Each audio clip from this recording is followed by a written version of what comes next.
up. Cool. We should be streaming. Let's see. Hold on. Let me go find this audio real quick.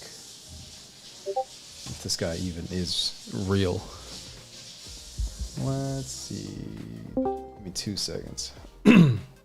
Up. Dope. All right. So, week 2, right?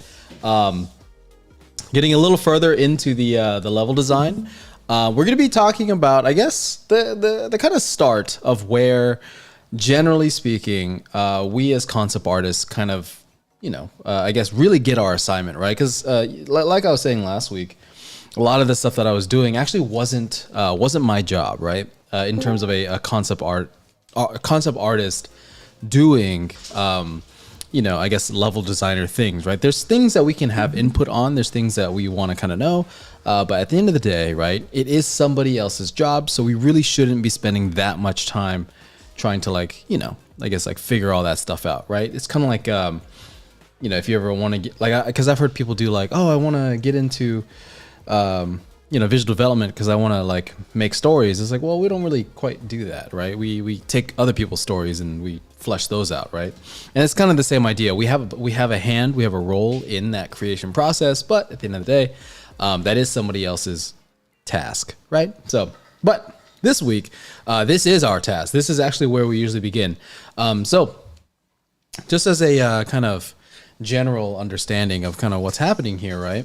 I have this block out, and I'm actually going to keep this a lot simpler, right? Because this is actually probably on par with what you would actually get in a studio, right? Because sometimes especially for artists, especially people that know 3D, they kind of want to take this pretty far, where it's they build everything out, and then it's oh, here's my level design. It's technically there's level design in there, but you spent a lot of time adding and detailing a lot of things that really wasn't that necessary to begin with, right?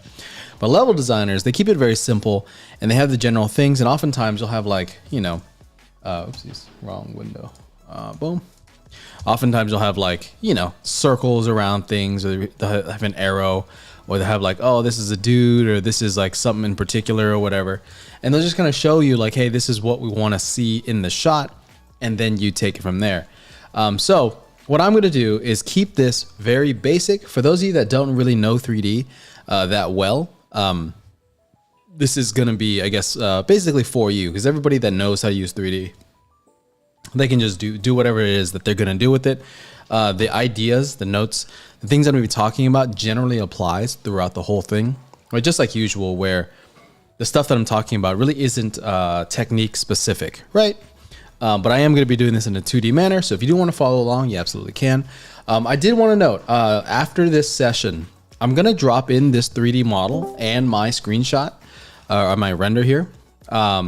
For anybody that maybe kind of missed that first week, or didn't want to make a block, didn't know how to make a block out, you can take my block out. It's not amazing by any means. You can take it, if you go into Blender and actually just render out a camera view yourself, you'll be able to get something like that. Or you can actually take my exact screenshot and then design your theme on top with the kind of parameters that I'm kind of setting up here. So just for those of you that are maybe behind, there's other things you have to do, you didn't get to the block out, or didn't know how to do a block out, there's still an opportunity to join if you would like, right? But at the end of the day, it's up to you and kind of how you want to do those things, right? So, let's talk about some stuff. Where's it at? Let me open up my files. Top view, here it is. So I rendered out 2 views here. Generally speaking, when I'm at work, I'll get the keyframe of whatever the director kind of picked, where they're hey, we really want to kind of do something like this, right? And then I'll get a shot like this as well, where it's oh yeah, this is kind of what's happening. This is the overview that we're kind of looking at. I moved the this building right here. Let me do this in red so you can see it. Boom. So I did this in red right here, or this. I moved this block back just so we can kind of see what's happening on that kind of catwalk type thing there. But in reality, that building would actually line up just like how this one's lined up. So just ignore that. But I just wanted, for visibility's sake, as well as a camera render, because once we actually, you know, put this in camera, or like, you know, the camera can't see through that building, right? So anyway, let's look at this. Boom, my Photoshop's being really weird. Hopefully that's not a problem. Let me see if there's anything open. It's kind of freaking it out. No, my computer's just being slow. All right, so very simple idea, right? We talked about that, talked about last week, where like every level kind of has the main idea to it, right? And so we have this first section here where, or not first section, but we have the section here where we kind of want to go, or at the very least, we want the game to kind of push us in there, or people come out of it, right? Going this way, right? So we have this kind of downstairs kind of feeling, and then it kind of goes into this like tunnel thing. And like I was talking about before, it has that funneling effect. So now once we're inside, the people have to confront each other, right? It's that clash point that we kind of talked about. And then from here, once somebody exits, right, we have a couple different vantage points that are that kind of make it hard for this character, whoever is exiting, right, like green team in this case, right? It makes it really hard for him to make it through, right? Because now you have a sniper or you have a camper or whatever, right? It's clear line of sight there. And then we have the same thing over here with whoever's coming in this way, on top of whoever is actually up here has line of sight here and has open access to you over here and as you exit, right? So with 3 different positions on this board, right? Essentially, you know, your player is at a disadvantage. And that's the whole idea of going into enemy territory, right? It makes it harder to kind of proceed through. And so here, you know, you can kind of run to this back door here. You can like kind of take out some of these people. You have access to all of them, but they are always in a more advantageous kind of spot. And that's kind of what I'm setting up here. Nothing really that crazy. But there are a couple things that I set up here to kind of be a little bit more, I guess, helpful for you, right? Because once you cross, like once you exit, you're in the open. But you have this kind of like crate here that he can't see over. So he has to actually physically go around. So in this case, once you kind of make it to about here, you're free from that guy. But you still need to take care of like this guy up there, right? And little things like that. Or there's underneath here, you can't see it in this view, but underneath that kind of bridge area, there's more boxes and stuff like that. So you can kind of dash to this spot and kind of be protected from like multiple angles, right? And that's the whole point. We're just creating a level where it just makes it hard for this guy to survive. Because in reality, right, we just want to make a level that people, you know, probably can't make it through, right? Because it's not fun if it's easy, right? So pretty easy, nothing really that crazy. And what I want to show here, like, you know, from this point, I have the top view, the general understanding. What I want to do is get into my keyframe, right? Because doing a top view isn't really like sexy, right? It's not that thing that really gets people to look and understand the space in a more invested kind of way, right? It's just like the diagram essentially. So what I did here was I set up a shot and I tried to represent all of it, right? Where I have this kind of tunnel idea. I have that other door. I have this kind of bend. I have the different vantage points. And then, you know, there's a guy right there. And then I have an open kind of area here, right? And I want to show you what I'm going to do with that because there's a key idea that I want everyone to understand when they are doing these things. We'll get to that in a second. But for now, just kind of understand that when I'm setting up this keyframe, there's a couple different parameters that I'm trying to show. There's a couple different events that need to kind of happen in this scene to make it, you know, I guess playable or at the very least like kind of fun, right? So when I do my keyframe, I want to show that as much as possible, right? Because the people that design the level are the people that's going to approve this painting. And when they see their designs in that level, it usually helps, right? Because if you like set up this whole level and then I took like a close up of like just these boxes, it's like, yeah, man, but there's like other things that we need to see, right? It kind of becomes a problem, right? Like, cause they can't see everything they design. They can't really experience it almost firsthand, because the whole point is for our job is to really kind of manifest what this level is and turn it into a pitchable, believable, understandable kind of space. Cause right now It's just a bunch of boxes.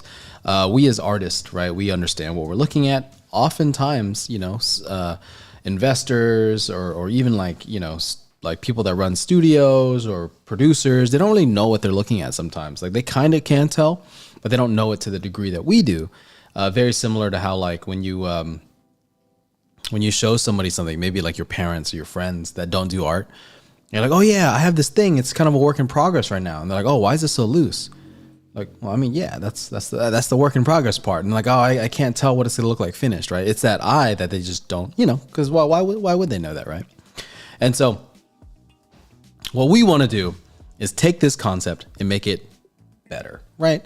We want to take the same bare bones ideas, right? We want to understand the core mechanics, and then apply that with a nice nice coat of paint, right? Make it look really good. And I kind of want to show you the parameters on what I can and can't play with, right? So let's talk about some things first. So something to understand about, I guess, the professional field, right? It's like as a concept artist that's working for a client, right? Something that you want to understand is you don't have the freedom to play with things like you do whenever you are a student, right? Sometimes you do, very, very, very, very infrequently, but sometimes you can like, kind of do something to where you can change things like, 100%, and they'll probably be okay with it. Very rarely will you be able to though. Because oftentimes, we have this thing and they're like, cool, it's been approved, right? We've been working on it for however long. And these other people have already seen it. These higher ups, people that are supposed to be approving stuff, they've already seen it. So your job is to now make this better, right? And so if you come at this and you're like, well, I don't really like this building. I don't really like this kind of like dip. I couldn't really make it work, right? Because this happens all the time in student work, right? You ever do that thing where you try to do a painting and you ultimately decide, oh, that idea doesn't work, right? And then you just change ideas. And oftentimes it turns out to be a marginally better idea, right? Usually it works out. In a studio, you can't really do that because now you have to commit to it because it's somebody else's idea. They want to see it. You can put suggestions. You can be like, hey, instead of like kind of this bigger facade here, I kind of put this even taller building or whatever. And you can let them know like, hey, do you like that? And like, nah, that's okay. Let's go with the original one. Or they'd be like, oh, we love that, right? But you want to give them both options. You never want to tell somebody, hey, I thought your idea was cool, but I really couldn't get it to work, so I tried something else. They're like, well, I mean, but my idea. You know what I mean? Like I'm paying you for my idea. And so this is something that we really want to understand. If you're trying to pitch to somebody and you want, your designs to pass and you want your client to like you, right? Oftentimes you have to kind of put up with their dumb idea, right? And sometimes it's a little legitimately dumb idea where it's like, it just doesn't make any sense. And that's really your job, right? You want to find the correct references. You want to blend this in a certain way that actually makes it look cool, right? Because my belief is that as a concept artist, we're supposed to be able to make anything look cool, or at the very least, look good in the context that it's supposed to look good in, right? If you can't do that, oftentimes you might be missing some design skills, right? You might be missing some things that actually make you a capable designer or somebody that is on the more kind of senior level. But if you do have good ideas and you're like, oh yeah, this thing might work better, what I always recommend is do the version they asked and then do a little bit extra and give them the version that they probably might like, right? The version that you like. Because now you walk up to them and say, hey, I thought your idea was pretty cool. This is what I did, but something else came to mind and this is kind of what I did on top of that, right? Now they can just say, no, let's go with my idea. Or they say, oh, that's pretty cool. Yeah, I like that better than what I offered, right? And that's how you get the client to really like trust you and to kind of, get you to just like working with you better, right? Because just imagine you go to a restaurant and then like you're like, hey, I want the steak dinner, right? You're like, I want the New York strip medium well, right? And the waiter comes back, with your food and is like, I know that you asked me for a steak, but this fish is really good. It's like, it's like one of the best fish that we've made today, right? And they're like, well, but I wanted steak, you know? Or they're like, hey, this is the steak that you wanted, but here's the other thing. Here's a taste of, you know, whatever that thing could be, or here's that other dish. You can try that and tell me what you think, right? They're not going to be as off put because they still got what they wanted, right? Art's the same exact way. You want to give your client whatever they ask for because they're the ones that, you know, put the money down, right? So small little spiel, but you know, essentially as a teacher, as somebody that teaches classes, especially like entertainment design classes or, you know, like more concept heavy classes, this happens a lot where I'll kind of put an idea out there, right? And like, I tried it, but it didn't work. So I did something completely different. That's I don't want to say a bad habit. It is a habit where you probably shouldn't do that too frequently, right? I'm guilty of that all the time. But it is something where when you kind of are put, when a task is kind of put in front of you, generally speaking, you want to, you know, I guess kind of follow through with that to the best of your ability, right? There's things that students do that, you know, really don't fly. So you don't really want to practice that because that habit can kind of like transfer into the professional field really easily. So with that in mind, small breakdown of like kind of what we did or what I did. I really didn't do that much, right? I think we had most of this except for like this wall, this road. I changed the box size. I think I had a full size box here and I changed it to a half box. Just to kind of give a little bit more of an advantage to the person down here. And then after that, I think I just rearranged some stuff. So pretty simple. But the thing I want to talk about from here, right, is I had my screenshot. You can actually see a bunch of layers here, but you know, I have my screenshot here or my render here, right? And this is kind of what I'm usually given. So from here, this is where I start kind of breaking things down into my layering process, right? If you, for those that have taken my class before or kind of know, you know, generally what I'm about, you know that I'll cut up this block out and then start like doing stuff with it, right? So in this case, I kind of like set up a background color. It's just a value. It's nothing right now. And then I set up. Actually, I'll start from the front. I have the bridge kind of area down, right? I have that kind of hole where we walk down. I have the boxes next to it. I have that building behind it. I have the railing or the kind of scaffolding on that other one. And then I have some more, the boxes under that. I have the left road. I have the building backgrounds, right? And then I have that floor. And so whenever I paint now, I should be able to kind of handle a lot of my layers a lot easier, right? And the way I did it was usually in like order of importance and then in order, or I guess in order of what's in front or behind, and then in order of importance, right? Just so I know like, oh yeah, this hole needs to be here and I can change that, but the hole has to be a thing. Same with this railing. I can change the design of the railing, but this shape needs to kind of still be there. Same with all of these. And that's the general idea. And this is kind of where I'm going to start painting, doing my thing, hopefully making this look okay, but you know, we'll see. So let's get into it. Oh, I was going to talk about, you know, I like artists, right? Artists are pretty cool. And so John Wall and Liberto released some stuff lately, and I was like, dude, this looks sick.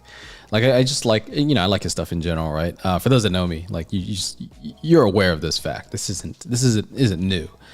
So I'm not gonna do something exactly the same, but you know, something in a similar vein, right? Just to kind of show you, I guess, the level difference between him and I, the massive canyon of a difference between someone of his caliber versus someone of mine. But you know, I'm just gonna make something sci-fi. It is gonna be, there is a theme behind it. I'll tell you about that in a second. But I am gonna do something, you know, I guess in the same kind of vein, I guess roughly inspired by, right? This really isn't about, I guess, hardcore design things. So we're not really gonna be talking about that. We're gonna stick purely to level design. But there are gonna be some things that I am gonna cover. So yeah. And the last thing I wanna mention before we really jump in, I gathered some references, right? So pretty simple, but I do want everyone to know as you're diving into this deeper, right? We have the block out, we have the kind of general idea. Now we want to give this space an identity, right? Because it's not just a bunch of boxes, it's an actual location. Usually they'll be like, oh yeah, there's this really cool like metro station that got like, shut down, and then all of a sudden this thing, blah, blah, blah, this and that. There's a whole story associated with the spot. You don't just make things up. The writers, whoever, tell you what this place is. And so for me, being the person that I am, right? I started looking up like Japanese, like, metro, entrances and stuff like that, and just things around, just so I can start identifying, I guess, various little set dressing pieces that could be useful, right? Because as you know, there's more, like the set dressing of a space it can be pretty complex. And if you kind of just do it from memory, it can really make things very difficult, right? So it's going to be kind of a mixture of like something like this, and then a mixture of something like this, right? Kind of sci-fi tech, but with that hint of culture, with that deeper understanding of, a civilization lives here, a certain type of civilization lives here. And then, we'll kind of go from there, right? But for now, I'll kind of roughly be pulling these in and doing stuff with it. But it's a lot of just like looking at stuff, right? Like if you've ever been outside, I'm saying that to a bunch of artists, if you've ever like just taken a walk and just look down, right? You don't need to look at the world. Just look what's right under your feet, right? There's sidewalk.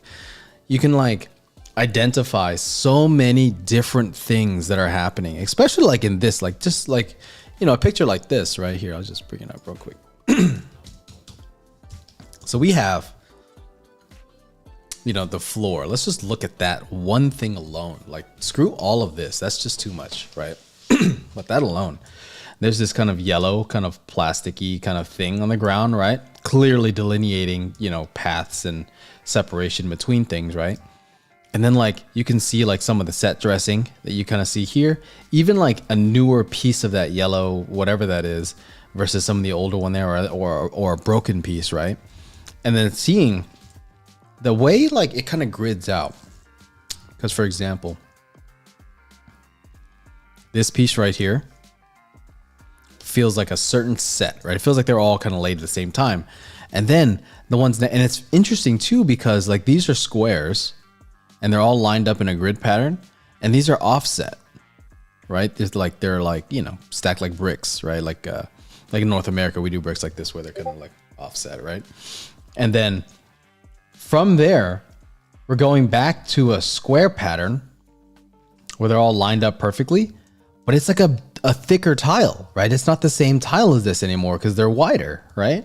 And there's like, so when you actually look at it, there's at least, 1, 2, 3, maybe these are the same, but they're actually going in the opposite direction because these are offset going left and right. And this is offset going up and down, or I guess in Z depth, right? It's offsetting this way versus, that way, right?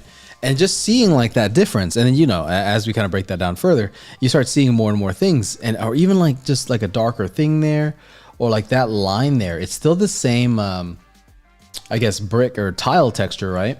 But like there's a dirt line or something right here where, this part is darker and this part's lighter. And like all that complexity really just creates, what ultimately is a pretty simple floor. And you wouldn't really notice that right off the bat. When you look at it, you're just kind of like, you're like, oh, it's whatever, right? But that's what set dressing is. You ever feel like your images look plain? You know what I mean? You ever feel like you're like, I don't know, it's missing something, right? Because our eyes, are trained to see the world, right? If you live on this planet, which hopefully if you're listening to this, you probably are, you're used to seeing it. You might not notice it, but your brain registers it, right? And when it's missing, it feels kind of off, right? Just kind of like a liminal space, or like, something that feels too perfect, right? It just feels a little bit like, there's something kind of off here.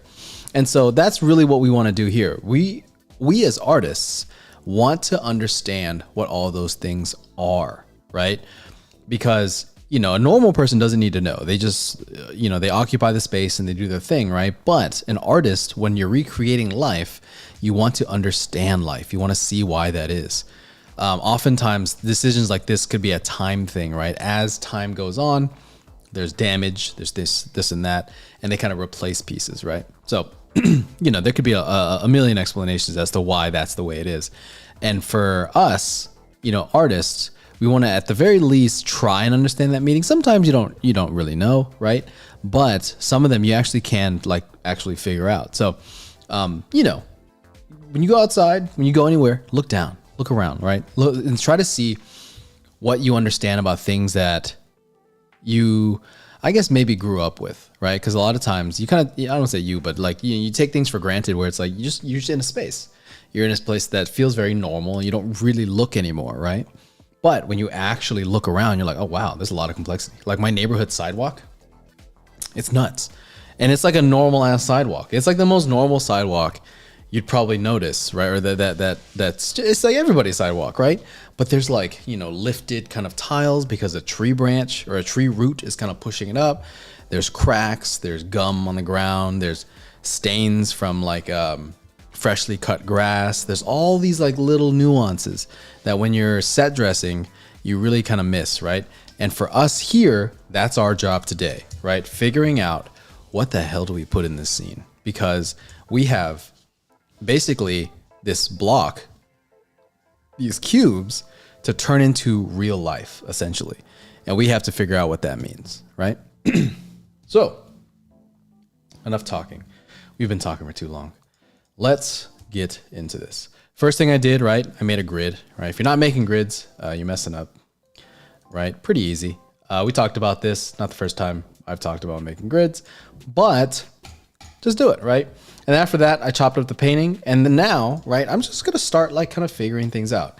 I wanna make a new layer. Oops, this one already? Cool.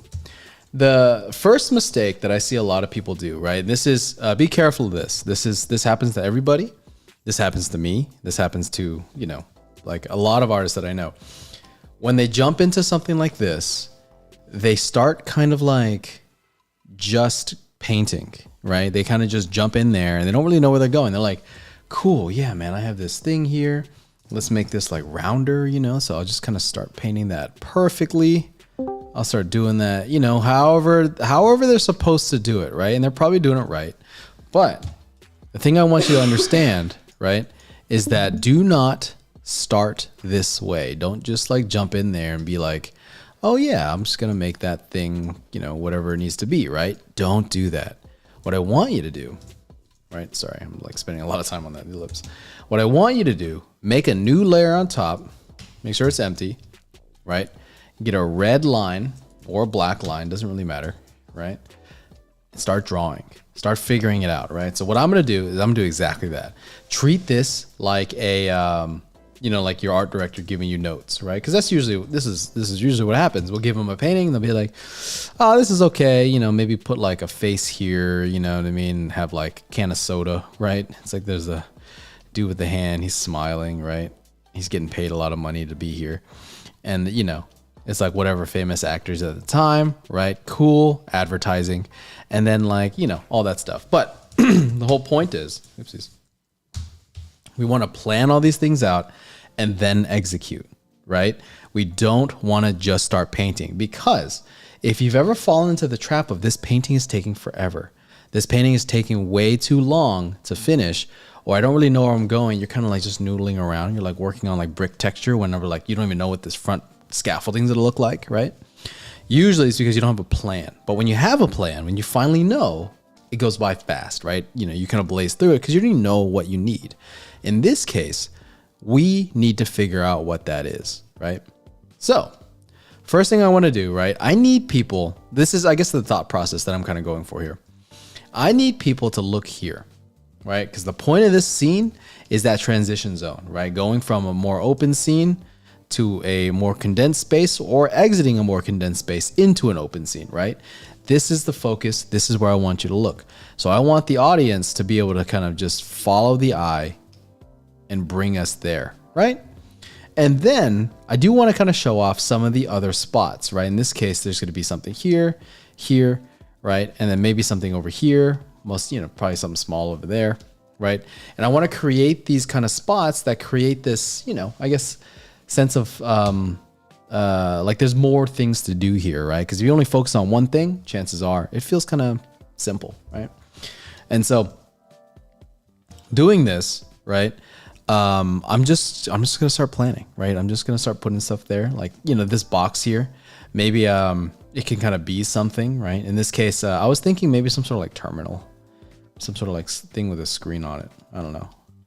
But what I want everyone to understand is just start drawing. You don't have to be good at it, but you do have to actually do it, right? And maybe there's like some sort of railing here, maybe some sort of like dude standing here. Oops. And then we're just gonna go. Let's see. I need some sort of like, I'm gonna round that off. I'm gonna do some sort of advertising here. Can of Coke, I don't know. Right. And then I need people to look here. So what I'm gonna do is I'm actually gonna plan this out where I'm like, okay, I want this section right here to receive light. Right? Because I want the audience to kind of follow lights into the scene, right? Kind of push us where we want to go.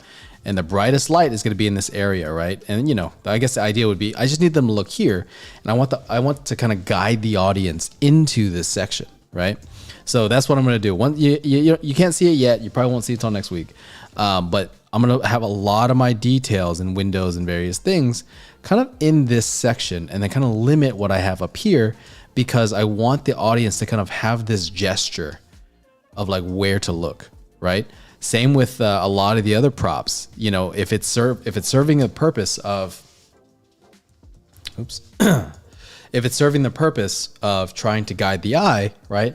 I want to kind of aim them in a certain spot. Or, you know, if it's actual like gameplay element, like kind of these barrel or these crates, right? With some of these boxes, right? I want them to be distinguishable and understandable, right? So that's kind of what I'm going for here.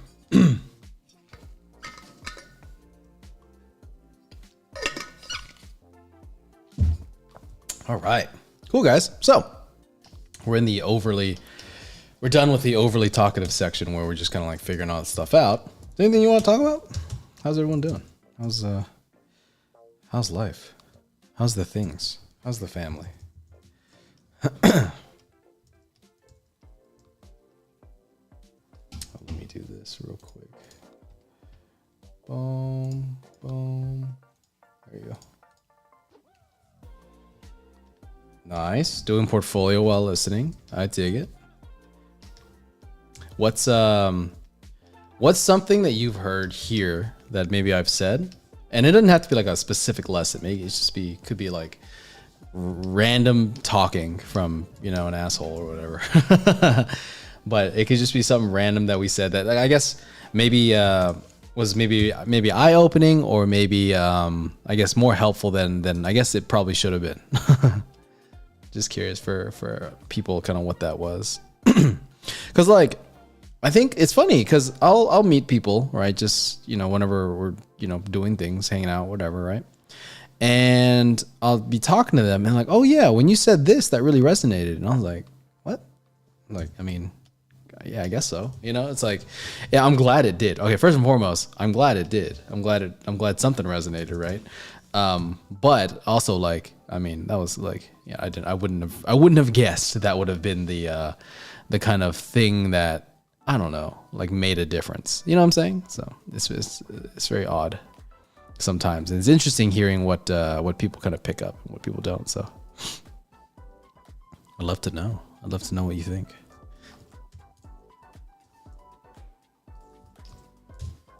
Just kind of filling in some of these gaps right now. Just making my life easier. You know how it is. I think this has been reiterated a couple times throughout different projects, but for me, just kind of nailing down how important it is to have like a solid idea of what you're doing. It's almost like once you have a brief or a plan where you're like, oh, okay, that's what we're after, the rest just kind of writes itself, right? Like, sure, there's still a lot of work to go, but that's maybe most of the battle in some cases. Yeah, like I think something that I like, and a big reason why, for those that haven't noticed, maybe you're new here, maybe you're just watching, or maybe you just didn't notice, I don't really cover a lot of the painting process. I kind of just do that on my own, and then I show up and I'm like, hey, this is what happened, right? There's some painting that I'm doing, right? There's always a little bit of stuff that I'm doing, but it's usually like, oh yeah, you'll see it next week, and then you just see it. And so oftentimes, like what I'm really doing here, right? I'm really trying to put less emphasis on like the movement of your hands, right? Like I guess like less of like, hey, look at this, look at how good I can paint. 'Cause first and foremost, I can't paint that well. I mean, there's a certain level that I can achieve, but you know, I'm no Craig Mullins. You know what I mean? And then two, it's not even the most important thing there is. You know, it's like when you hear like I guess a lot of the more advanced artists talking, oftentimes it's not about like painting. You know what I mean? It's about ideas. It's about design. And like whenever we're working, I don't even like think about, I guess, drawing and painting really all that much. Like the physical act of drawing and painting. A lot of it really is like, so what's the design? What's the idea? What's the point of this image? What problems is it solving? And what problems do we have? You know? And I think as artists, once you kind of start figuring out what that is, like what we actually do, oh, dude, it's huge. You know, it's everything, because that's how you actually get to those like higher levels. And what I want to do is kind of demystify a lot of those ideas, because, you know, imagine, you know, you're focusing so hard on all the different blender classes and techniques and stuff, when in reality, you just needed a good idea. You know, you just needed someone to say, that's kind of cool, you know? And I mean, that's all we're looking for, right? So it's interesting. I really do try to emphasize that. I really do try to push those ideas across, you know?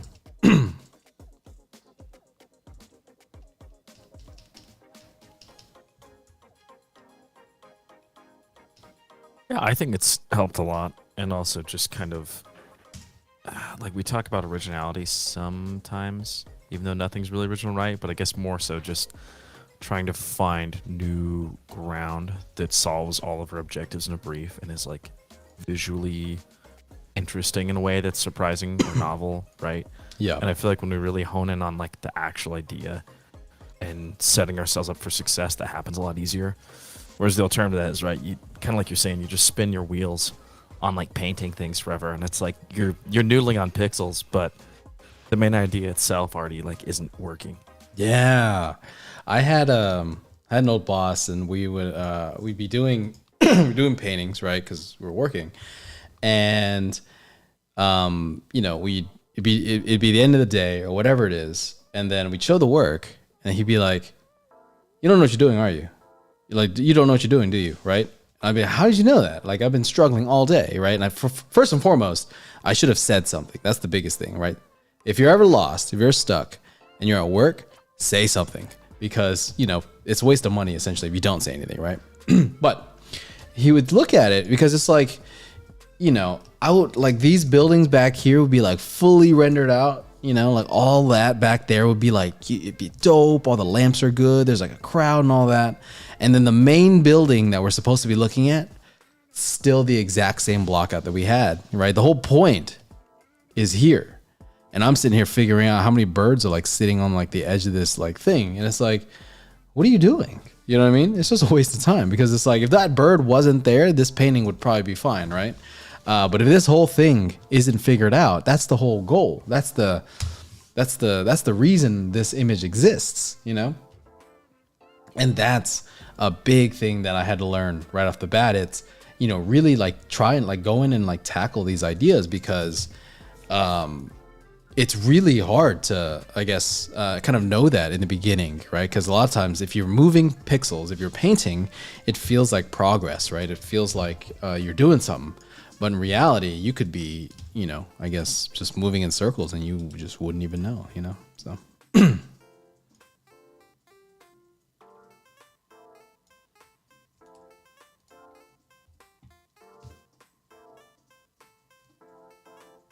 I got something else kind of random. What's up, dude?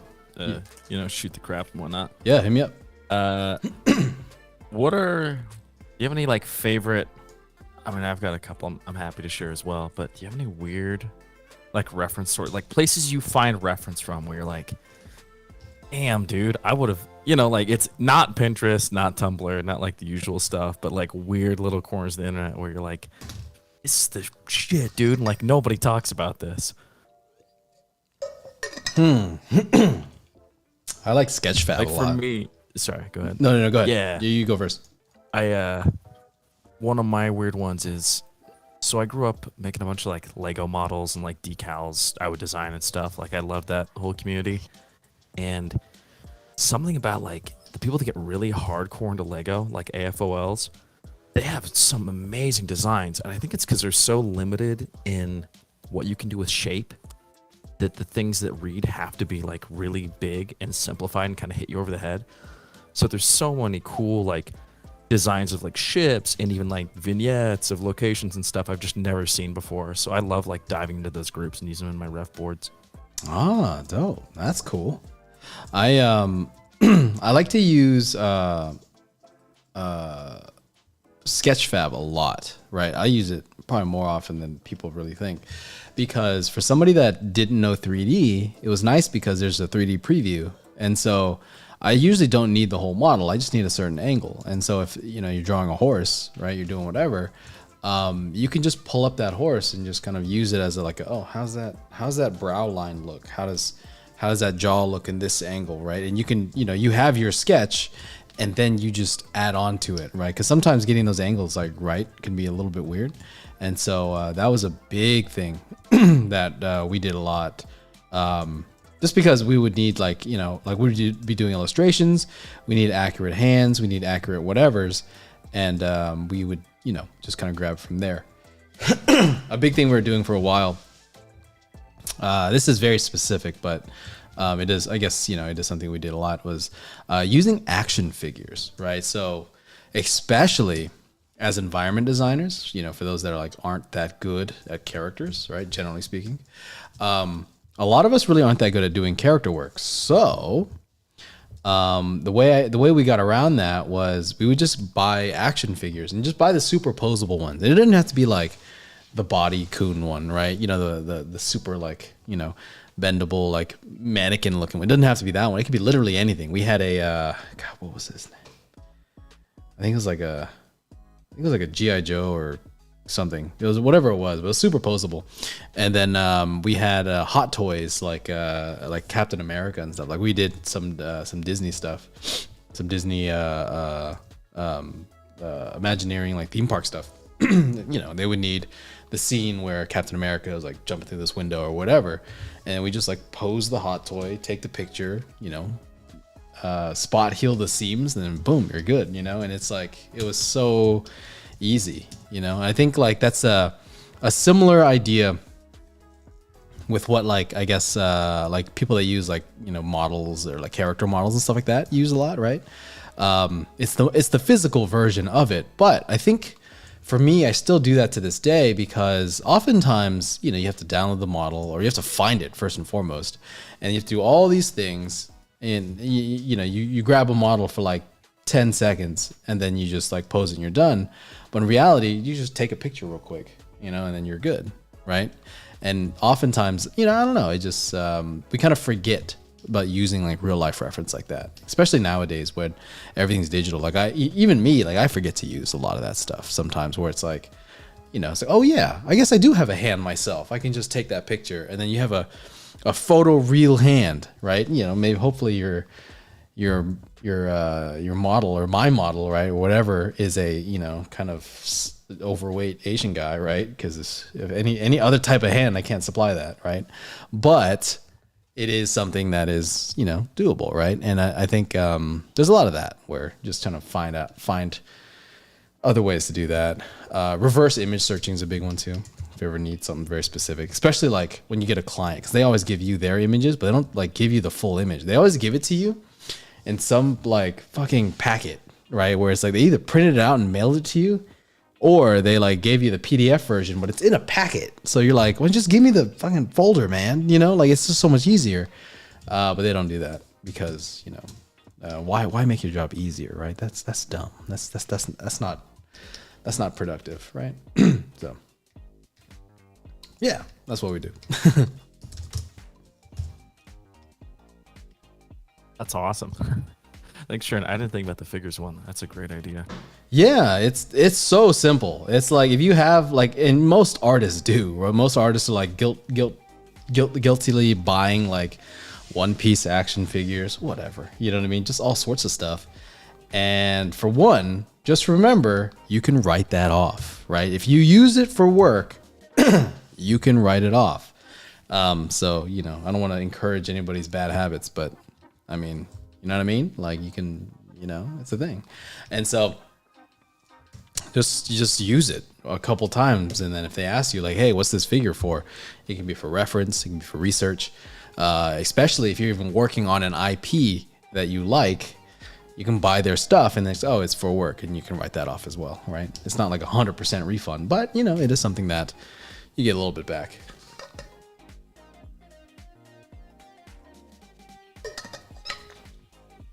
Damn, that's one of the best tips I've heard yet.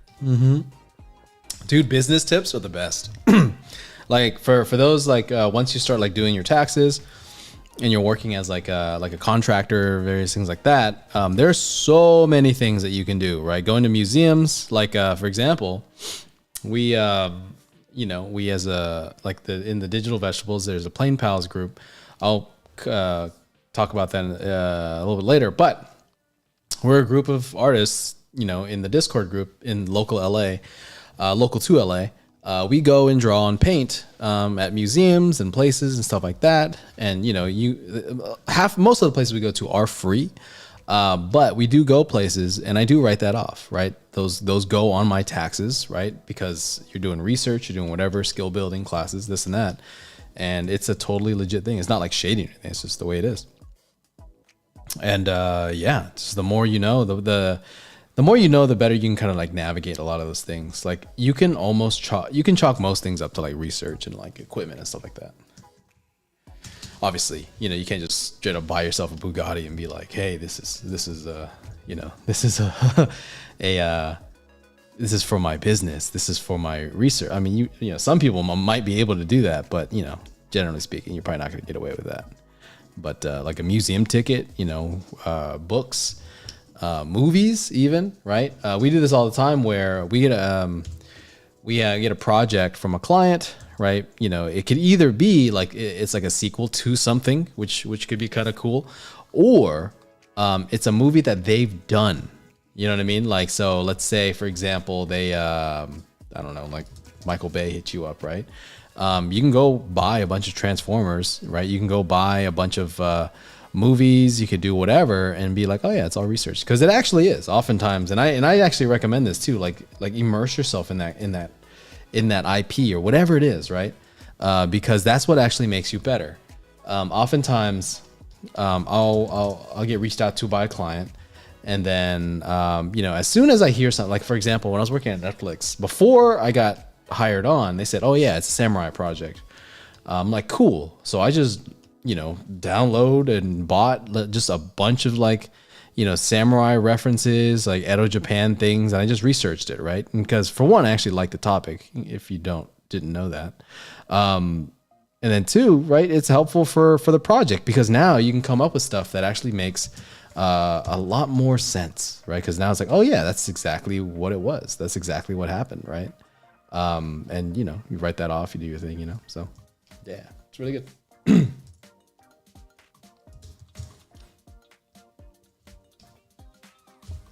I've got another cool reference thing that I use that helped me a lot.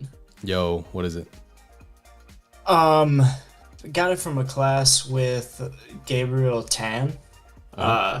And super basic. It's not like anything like a new website. It's using the same stuff, Pinterest and Google and everything like that.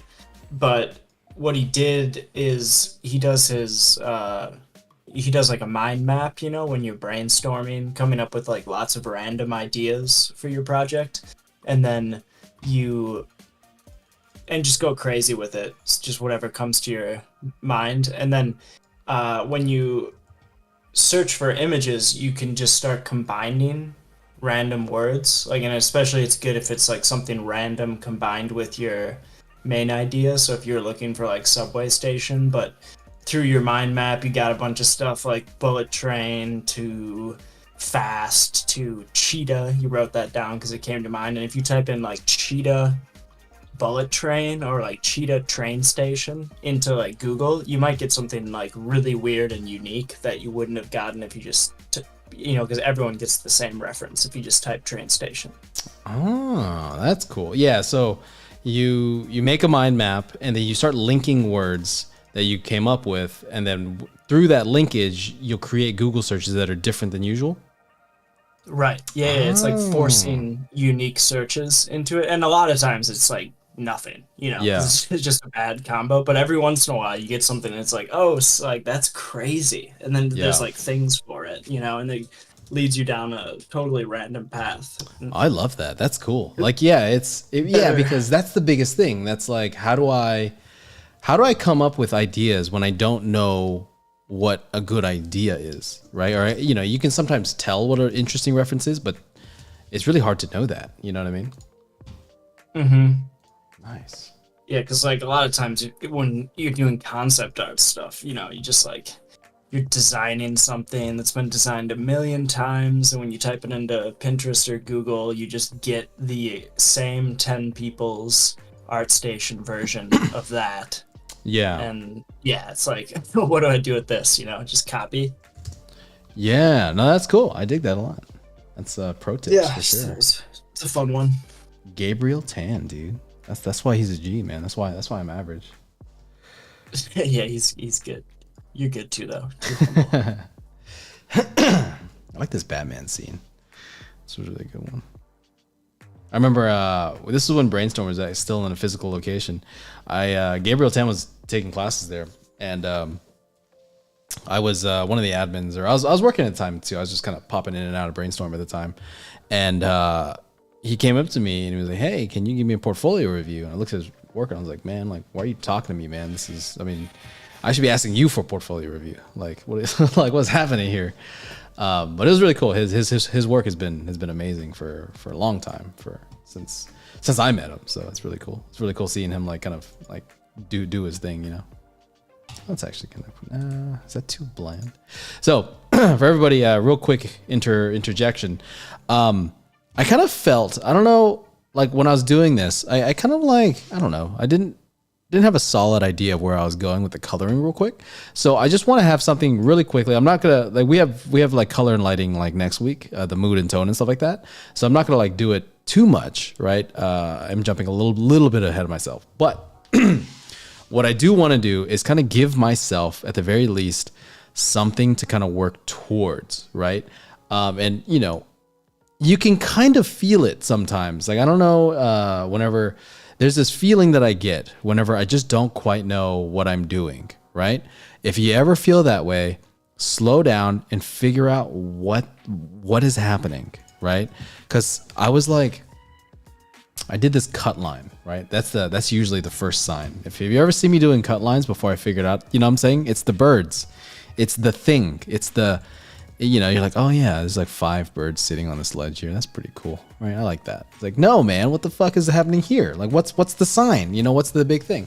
And so I was kind of like trying. What I'm doing here is I'm trying to get a grip on this painting. I don't really quite know where it's gonna go yet. I'm not there. There's a bit of like I'm trying to figure it out on stream as well. I don't really like trying to plan it too much, right? But if I ever kind of find myself like just noodling like that, that's a problem, right? That's one of the tall tales of like, oh yeah, you don't really know, the tells of you don't really know what you're doing yet, because you're making a lot of these decisions that don't really make any sense, right? So that's what's happening. And I think one of the things that I was actually struggling with was finding like a tone and mood, because I would paint something, but I wouldn't know what that kind of tone and mood is supposed to be. So if you ever feel that way, try and catch yourself. It's hard as hell. It's not easy to catch yourself doing that. But I'm very used to that feeling. Like I'm like, oh yeah, I feel lost, And so I just try to stop and analyze that real quick. You know what I mean? So really try to do that. It's going to save you hours of your time. Blade Runner? Do I do Blade Runner? Nah, it's too easy. But the Batman though, bro, that's too dark though. I don't like how dark that is. But I did like how bright this one was. That was kind of cool. Let's try that, but with more color. Actually, hold up. Hold the phone.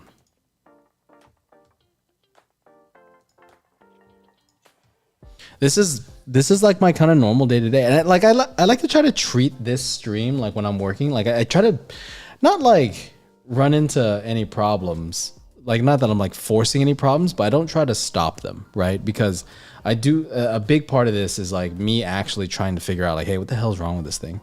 And I try to like at least identify that moment. That way you can at the very least see how I handle it. Because I run into it too. I just identify it faster, right? Something that I try not to do too often. I do it every once in a while. Like that one's actually kind of cool right there. Oh, that one's maybe I'll do that. Bullet train. I like bullet train. I guess that's a 1-for-1 example too. But I try not to do something that's too 1-for-1 where it's like, oh yeah, sci-fi city and then, you know, sci-fi city, right? At the very least have like, I mean, I know this is a Japanese city, so maybe I won't even pick that. But like, you know, do something that's a little bit off. Maybe it's like, you know, just an older city or something. But, or like even like something like this where, you know, you have the lighting and tone and it kind of makes you think a little bit harder. When you have something 1-for-1 like that, you know, it's almost perfect. It can be maybe a little bit, I don't know. Like I feel it kind of restricts me because now I'm like, oh yeah, it's kind of answered for me. You know what I'm saying? Versus like me having to actually make decisions based off of, you know, what's happening. You know what I'm saying? So.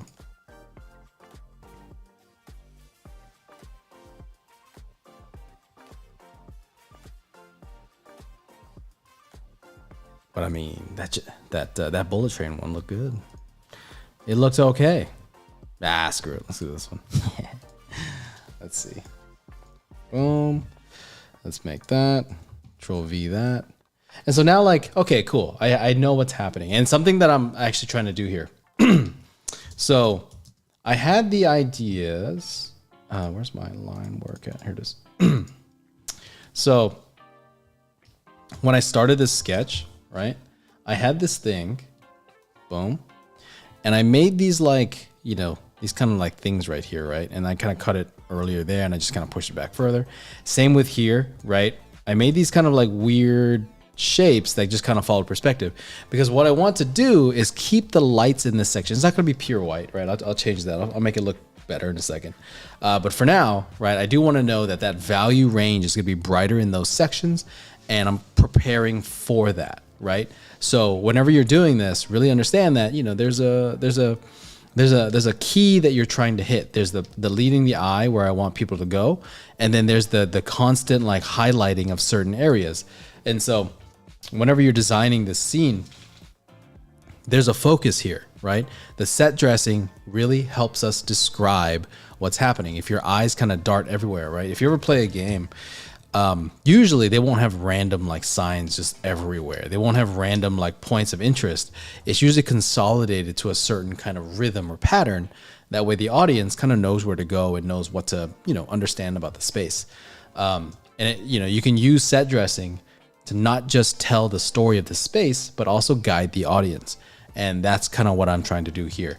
And in every view, right, when you're, you know, whether you're standing up high or standing on the ground level, you should kind of see this thin band of light, right? Right now it's pretty thick, but like, you know, they're like storefronts, right? They're like windows and stuff. They're going to be, you know, it's going to kind of highlight all the silhouettes. And then what this doubles as is when you have a person over here, right? Let's do like this. You get a stronger silhouette, right? You can kind of see people a little bit easier, and it can be, you know, a part of the game design elements, right? So just things to kind of think about. All right.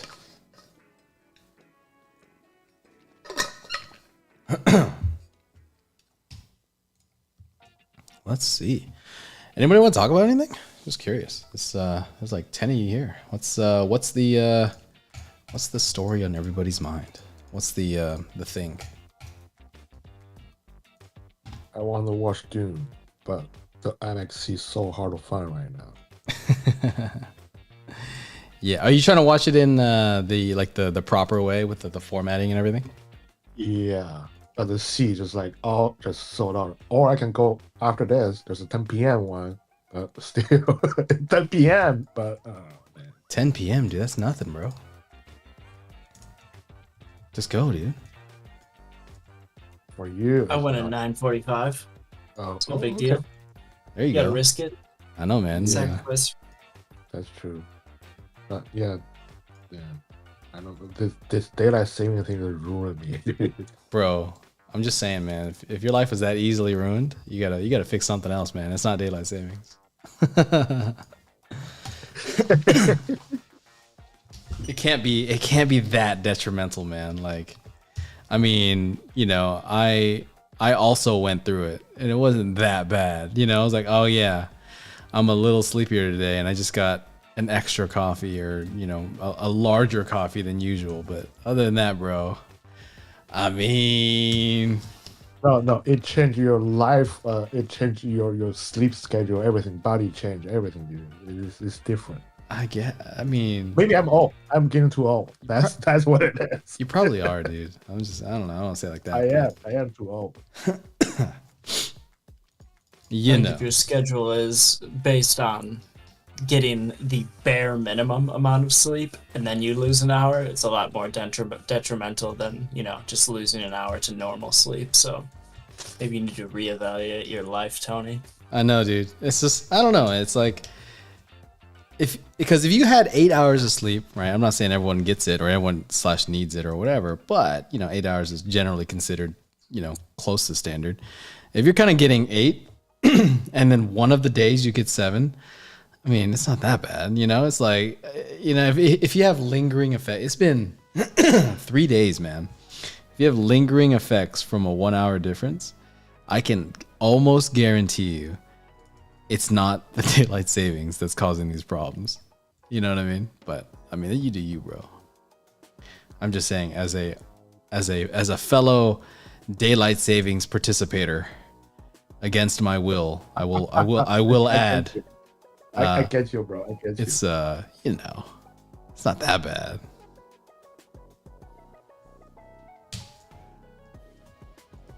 So I don't want to shame you like that, Tony, but come on, Bro, dude. it's all good. You didn't go to the museum with me. Oh man, good. How dare you? Yeah, you're waiting for me here. I see it. I know, dude. I was like crying next to the big T-Rex. Braden saw it and everything, man. I was like, Tony was supposed to go. I was sad too. I was like, oh dang it! I woke up like 11. I couldn't make it to the museum thing. Darn it! I was distraught. To be 100% honest, man, you still probably could have. I mean, we were there till like 5, so I mean, Oh wow! it wasn't that bad. You know what I mean? Yeah. I did. On me now. Yeah, that's totally on me. Yeah, dude, it's your fault. It's all your fault, dude. Yeah, it's all my fault. It's all my fault. Yeah.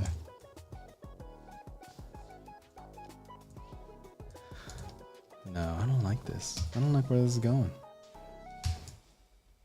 This is a good look into me figuring things out when I don't really quite know, because I did the block and I'm like, I've been like kind of working on stuff, right? Like I'm doing something for sure, right? But there is a level of like, I haven't been thinking about this as much as some of the other live stream topics, because some of the other live stream topics, I'm on it. I'm like, I've been thinking about it. I've been processing it for a little while. This one, I have the general thought, and now I'm just trying to, I guess, push that a little bit further, right? I'm still trying to like, I guess, get it in order, right? And like, as I'm doing this, I'm trying to take piece by piece, like, how do I guess, I don't know, establish some of these things? How do I make sense of a lot of this, right? And you're kind of watching me just take a piece, kind of alter it, do something to it, and see what happens. And I'm gonna say I'm like onto something, but I am slowly kind of figure things out. This usually takes me about probably a couple hours, maybe like 3 or 4 hours of like just kind of push, pull, this and that, because the general idea is actually there, right? There's actually nothing there's nothing wrong with it. Not that there's nothing right with it, but there's an effort to kind of pull attention this way. There's like shape language differences between this main kind of structure, right? And then there's this, these kind of structures back here, more squares, right? And then this is like a cylinder. So there's a rounded aspect to it. There is still, a cylinder from the side is still a square, right? But there's a little bit of a difference between this building and these buildings. And this is kind of like the start of like some of my thinking. It's how do I make this building stand out? I don't know how I'm going to do it, but the core idea is there. And that's what I want you to understand about all this, right? I am lost. I am noodling, but I'm still in my, the focus is still there. Because a lot of people, whenever they do this, it's a lot of like, oh, I'm just kind of noodling around, and they noodle on the wrong things, or they don't even address some of the issues that are actually kind of, being presented here, right? So you really want to make sure that when you do this, when you're like noodling, for example, right, try and remember what that goal is. Because if you remember the goal, then your painting will more likely than not turn out okay, right? But if you don't remember the goal, that's the issue. That's where we run into a lot of problems, right?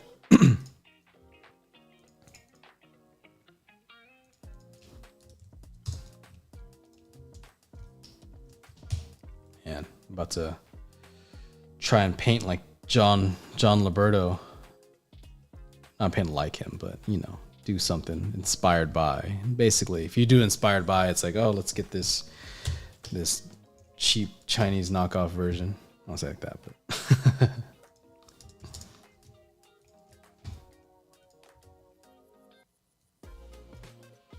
let's see. I'm just like kind of color picking from stuff. Just like, there's sidewalks here, there's stuff, there's things, right? And we're just rolling, dude.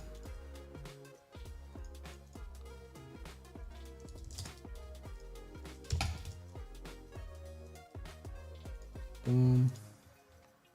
Color. That's kind of cool. Where's that barrel at? Did I not? There you are.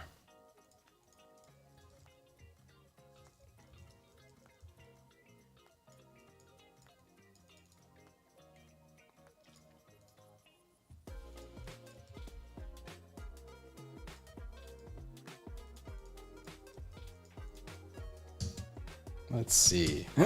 All right. Let's pull out the handy dandy notebook. Where's my my list of topics that I come up with throughout the week? So I think a lot of the stuff that I'll have just random conversations with people throughout the week, and we're just kind of like, it could be just like conversation between friends or whatever, or people actually asking for like advice and stuff like that. And I think a big thing that I get a lot, because in my classes I actually I emphasize the importance of certain things, right? So for example, a big one is like,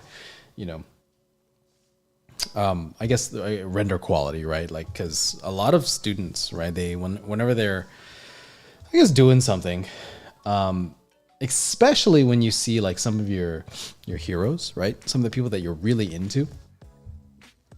There's a lot of loose painting. There's a lot of like, there's kind of quicker thumbnails, and because that's what they do in their free time, or that's what they, whatever it is, right? It's a lot of, I guess, I would say, I don't want to say misleading, but things that like we just don't do at a studio, right? A lot of times, especially for like a junior level artist or somebody in that realm, right? Because if you're somebody that, is, I don't want to say, when you're like newer to the industry, right?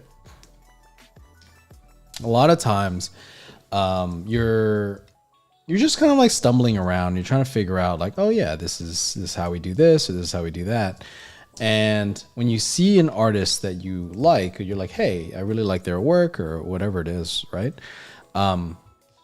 You'll see, oh yeah, I want to work just like that. And their personal work, right, might not actually be reflective of the work that they actually do.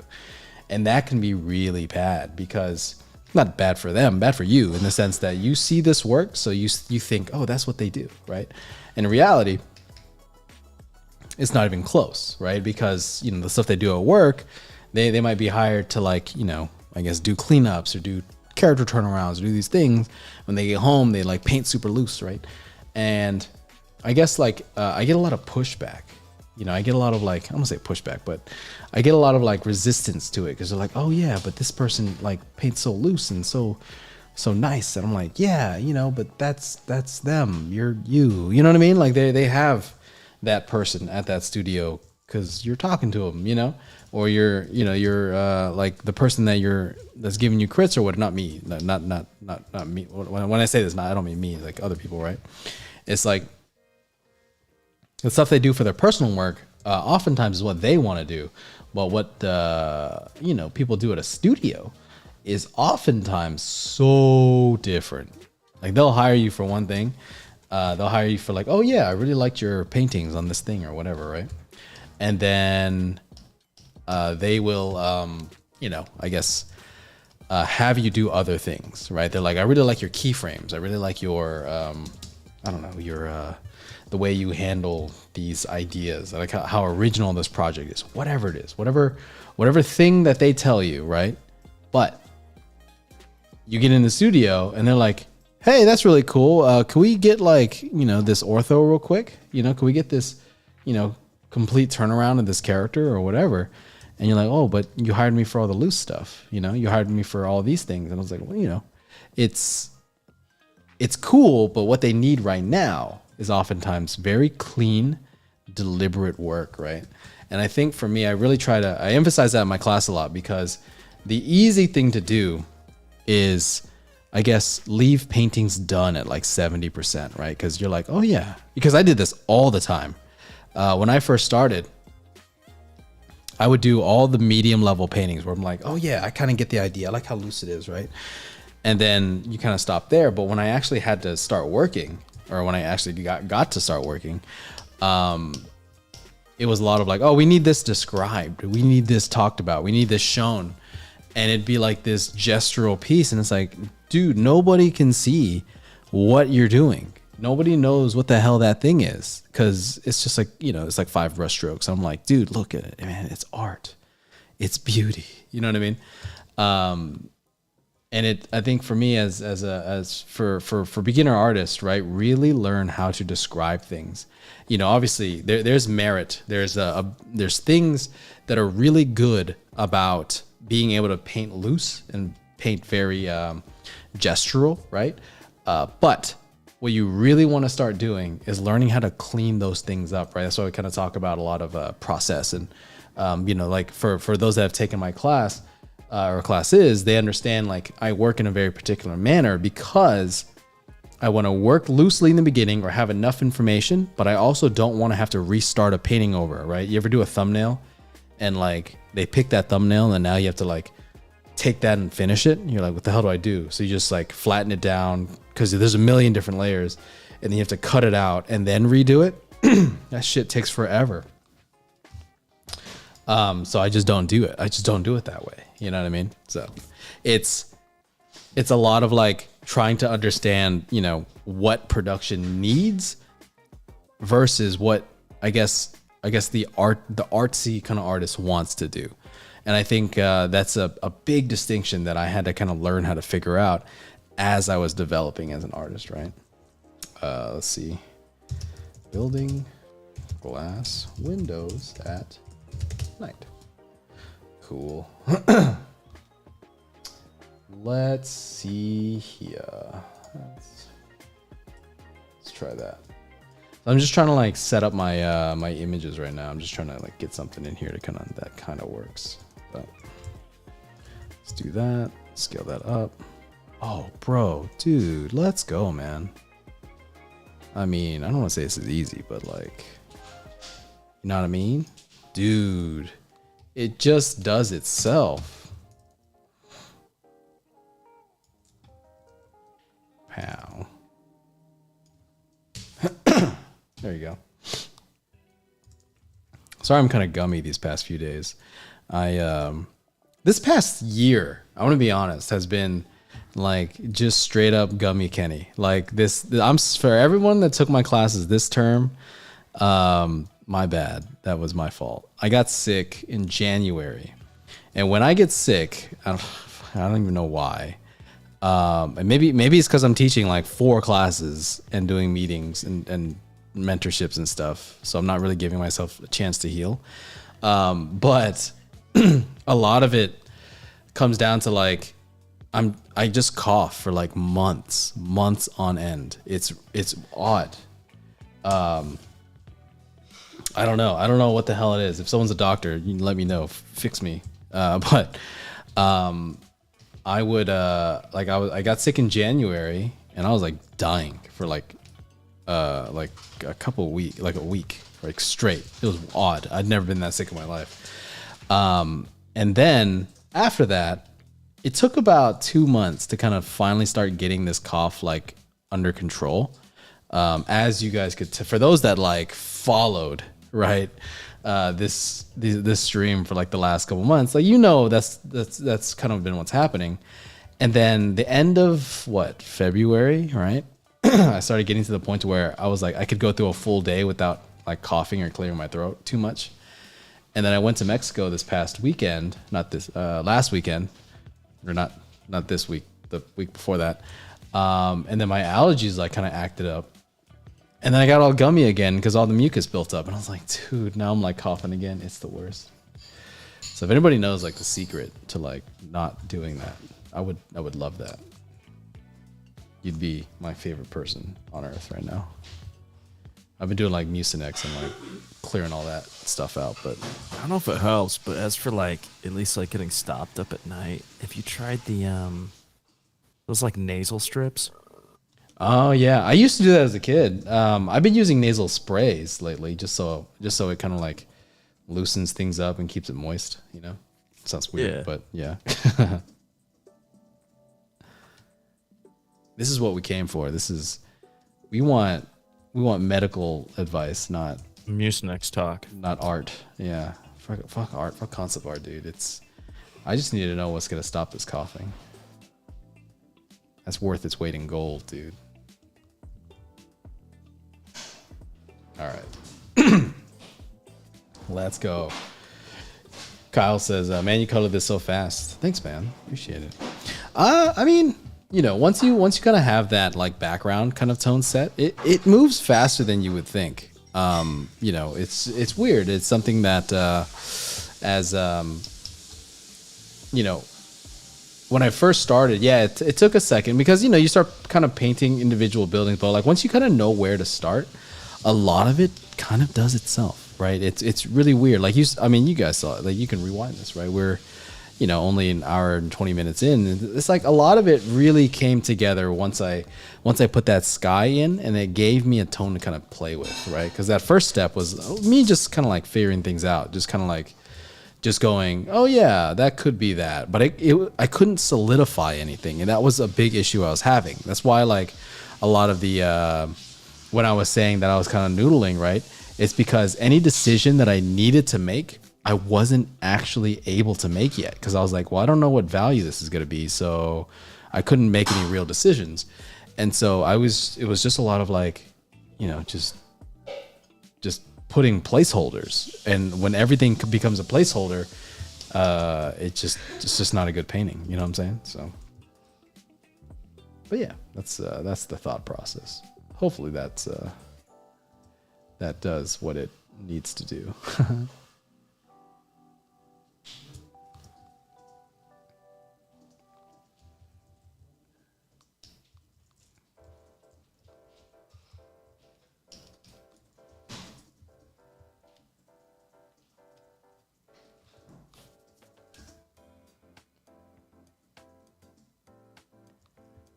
Shannon with the secrets. Sleep more and zinc supplement for a week. Nice. I don't know though with daylight savings. I don't know if I can get my my recommended amount of sleep according to Tony. Oh, he's gone now. Nah, I can't talk shit when he's not here. It's not cool when he's. Oh, I'm here. You can oh, keep you're here. going. Oh, thank God. Yeah, no, this guy. Yeah, I'm here for you. I can't leave. I'm here for you to talk stuff. There you go, dude. Yeah, no, I gotta make sure you're here so I can say it to your face, to your virtual face. Yeah, that's what's up. Yeah, daylight savings happened, so I can't heal. That's why I'm dying. That's why I've been dying since January. For this 1 hour event that happened in freaking March. That's why I've been sick since January. See, guys, look at this. Look at this. You see this? Dude, funny enough, you are not the only one that cough now like for a long time. I have people around me, same thing. And Dude, all the time, it's not COVID. It's not COVID. Yeah. So, I took a COVID. I've taken like a couple because I teach class in person, and you know I have meetings in person as well. So you know some meetings, and like I'm like, am I like, do I have COVID? Like, what's happening here? And no, you know, you're just dying. I'm like, oh, cool, thanks, man. You know, I'm like, dude, why am I? What is happening here? Like, I'm okay with being sick. I'm not okay with it, but like, you know, I know it happens, right? But like, I'm just trying to get on with my life, dude. Like, it happened like, and it's funny too because it's like the busiest moments of my life right now, or the January and now, and like it just kind of like took over. I'm like, dude. Can you like come back at a different time? I'm busy, bro. I got things. I've got things to do, man. Can you take a rain check?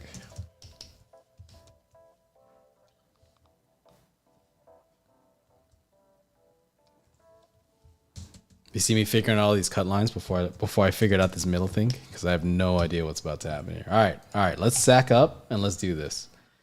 Let's see. We got 37 minutes left. So we are going to figure this shit out. Where the hell is it?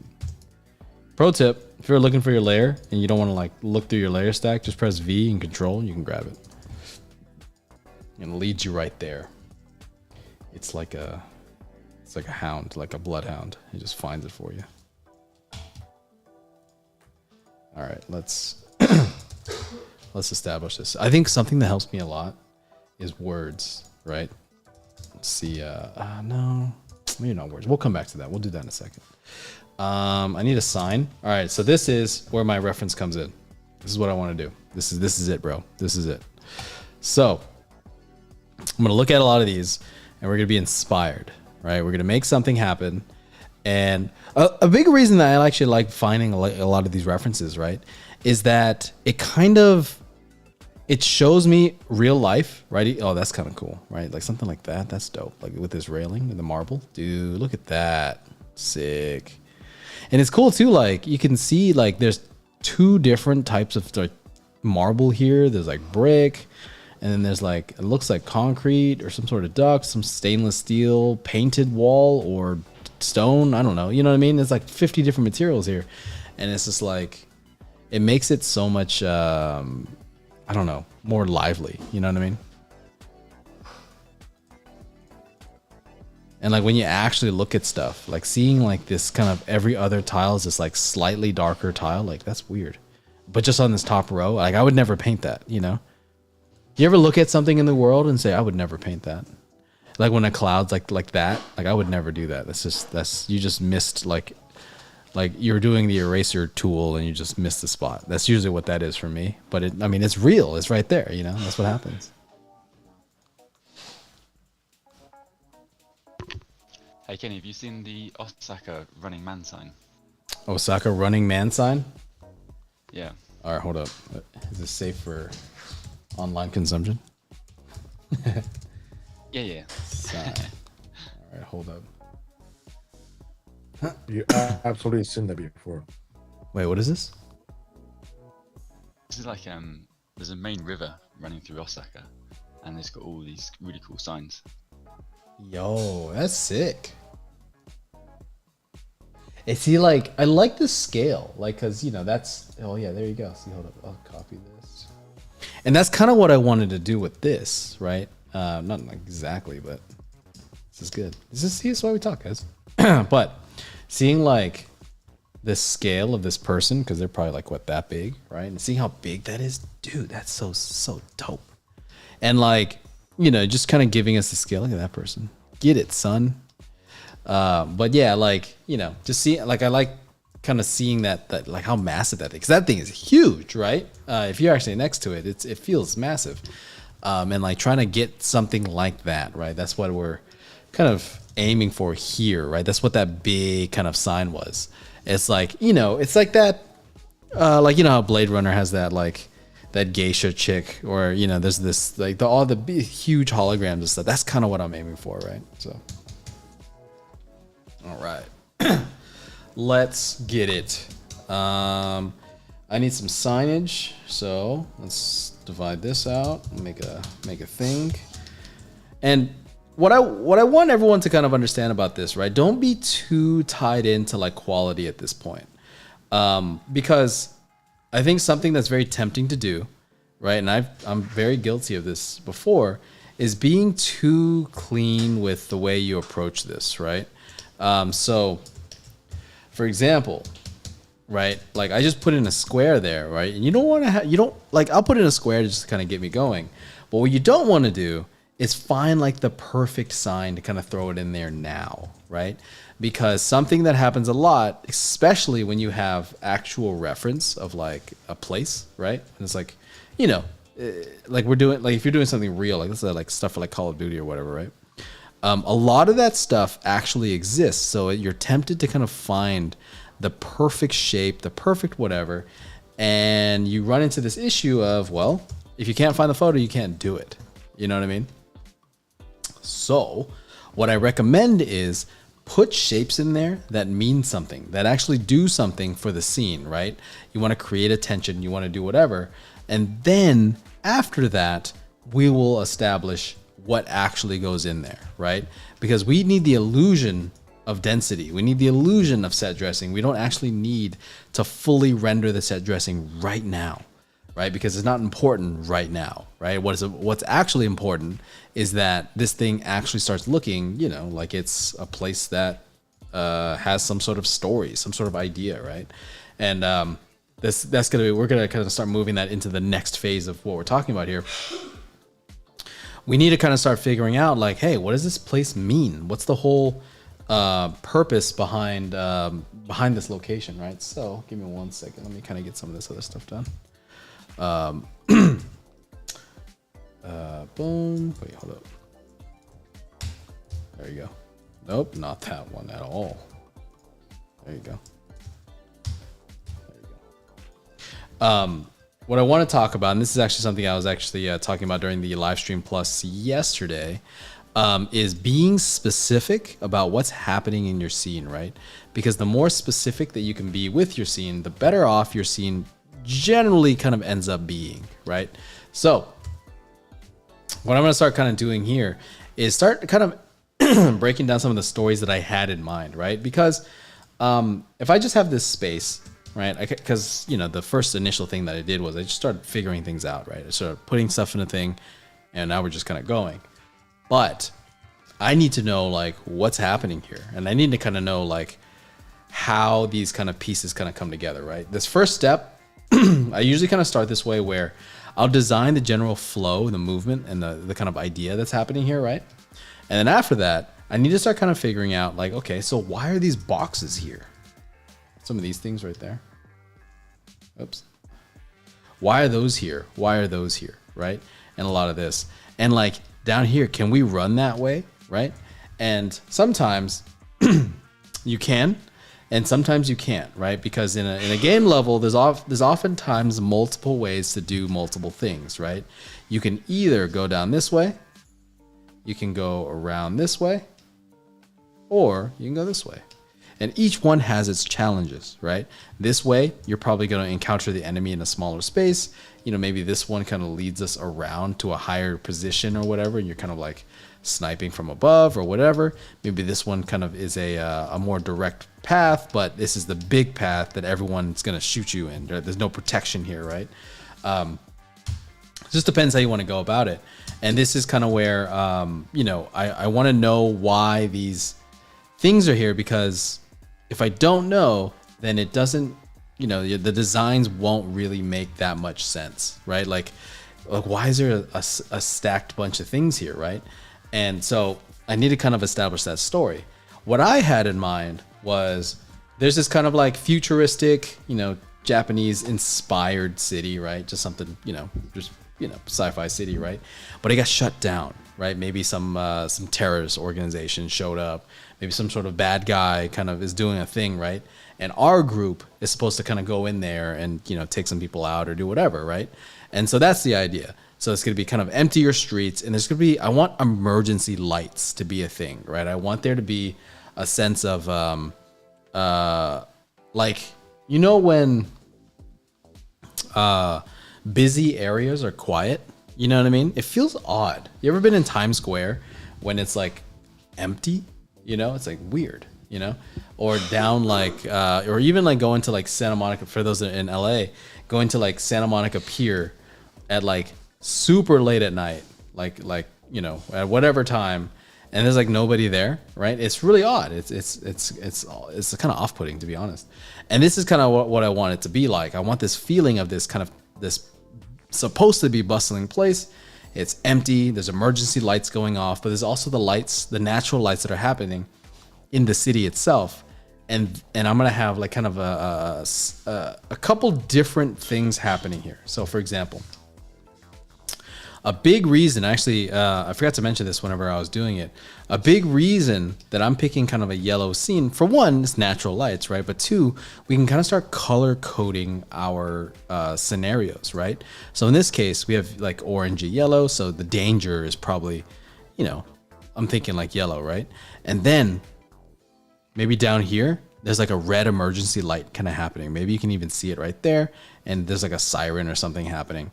And so whenever you're going down this place, maybe you can start using these set dressing to help you identify more dangerous situations, to kind of tell that story, right?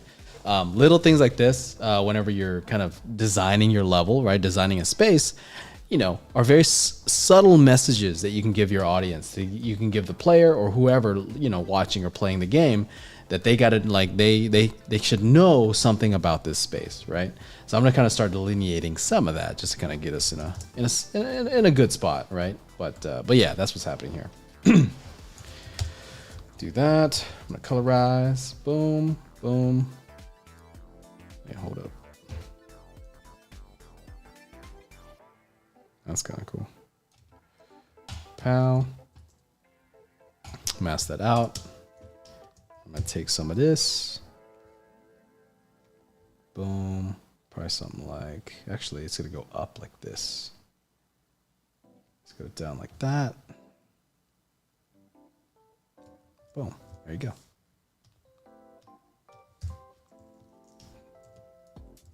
No, why are you on dissolve? Who does that?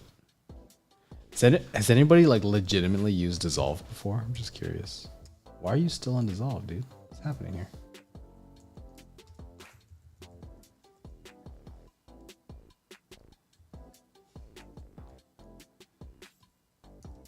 All right, it's probably a little heavy-handed, but it's fine for now. It gets the idea across, right? We'll leave it at that, and then we'll add some stuff to make that look nice and spiffy later. So maybe I'll just do like a quick thing. Like I was saying earlier, right? A lot of this is placeholder. I just need to know that there's something there. I just need to know that there is an idea relevant here. And then from here, right, I can kind of start linking everything together. This is why I'm not really committing to anything quite yet. There's not like, I guess, a whole lot of, I don't know, like me just rendering things out because it's not important just yet, right? We're not really there yet. So that's what's happening. Let's see. I need to get this front bridge a little cooler. It's too gray. There you go. Dude, check that shit out. There you go. There's that. I'm probably going to tone down some of this cast out on the building back here. Actually, I will turn that darker though.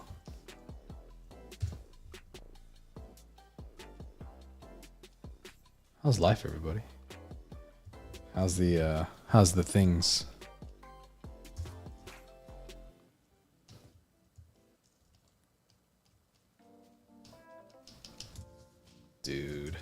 Sick.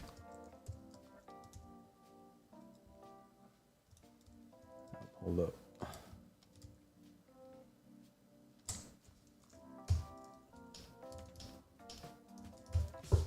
Nice. It's working out. So, right? Oops. At this point, right? We're just kind of going. This is rinse and repeat. This is a lot of like the same kind of general ideas that we've been talking about. We're just gonna start like kind of making these scenes a little bit better, right? I have some general ideas. I'm gonna keep obviously I'm gonna keep building on this, keep getting it to where it needs to go. But it is a lot of like, okay, this is the steps, and now I'm gonna start running with it, right?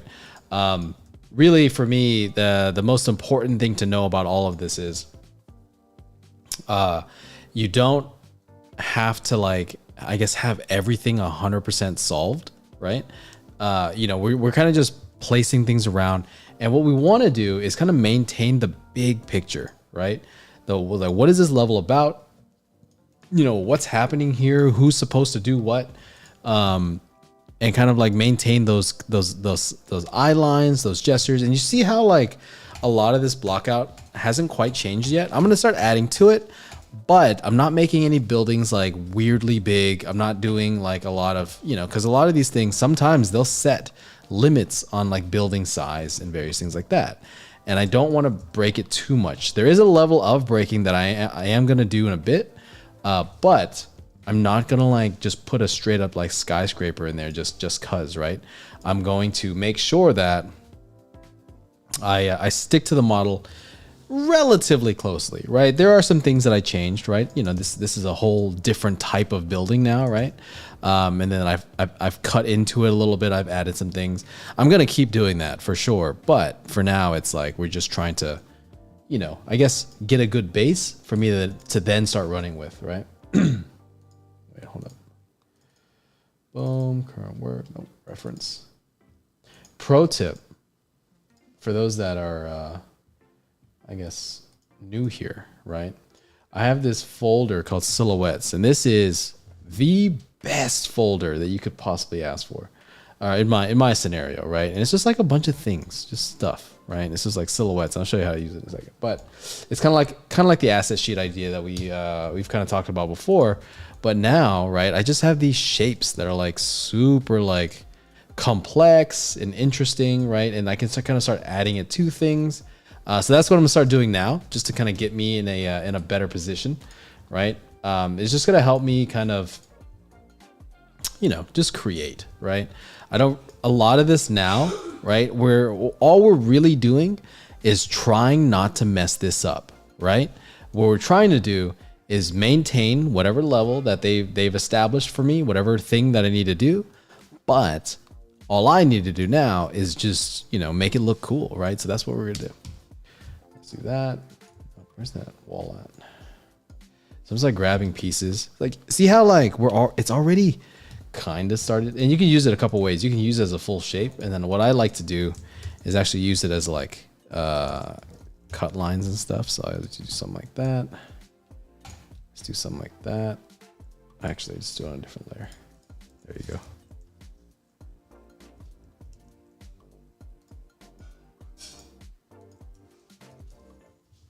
So you have like some like fun things there, right? We're kind of getting somewhere, right? And then I still have that selection selected out. And so I'm gonna kind of just start painting inside. This way I kind of get the same shapes, the same general things that I'm trying to go for, but I don't get like the full shape. I don't need like all of this. I just need some of it, right?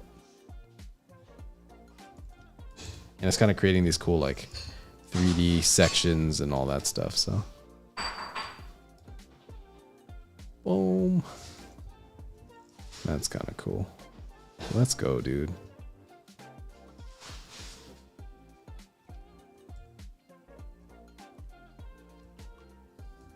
Oh, there you go. Now we're cooking with gas. Erase some of that I don't need. Probably straighten some of that out. Make that gesture look roughly the same, right? Oops. I'll start giving this stuff identity as we kind of go on later, just like some set dressing and how to make that better. But for now, right, I'm like, what I'm really doing here, right, is when you don't know, if you don't like, because like I said before, right, I don't really like kind of planning these things too hard. But when you don't know where you're quite going, I'm just trying to find just a little piece of like, oh, that's kind of cool, you know, oh, that's kind of unique, that's kind of interesting, and like it just gives me something to work with, right? Because if you don't, it just, I don't know, it's really hard to like make a lot of this stuff kind of work. You know what I mean? Like, I just need something like one piece that's like, oh yeah, that's kind of cool. One thing that says, yeah, that works. And then from there, right, I just spam that same idea over and over again, right? Just like if you see me do like asset bashing, right, where like I kind of take a piece and then do it and then spread it around, right? Same idea.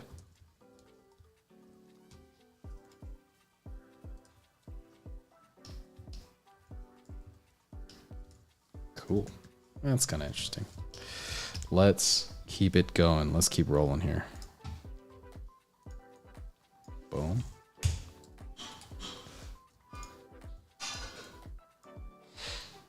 Grab this piece there. Oh, that's kind of sick. And it's like free detail. It's something, key advice for everybody watching, right? It's if you can fake enough detail into your scenes, you don't need a lot of the kind of textures to look okay, right? As long as those details start looking, you know, close, you'll kind of you'll get away with a lot more than you think. And just like, dude, now it's like free. It's free eats, baby. Let's go.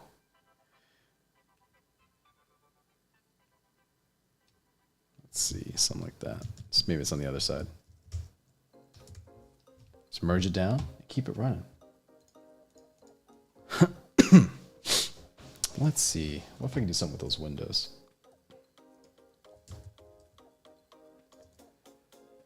Oh, dude, let's go. Hold up.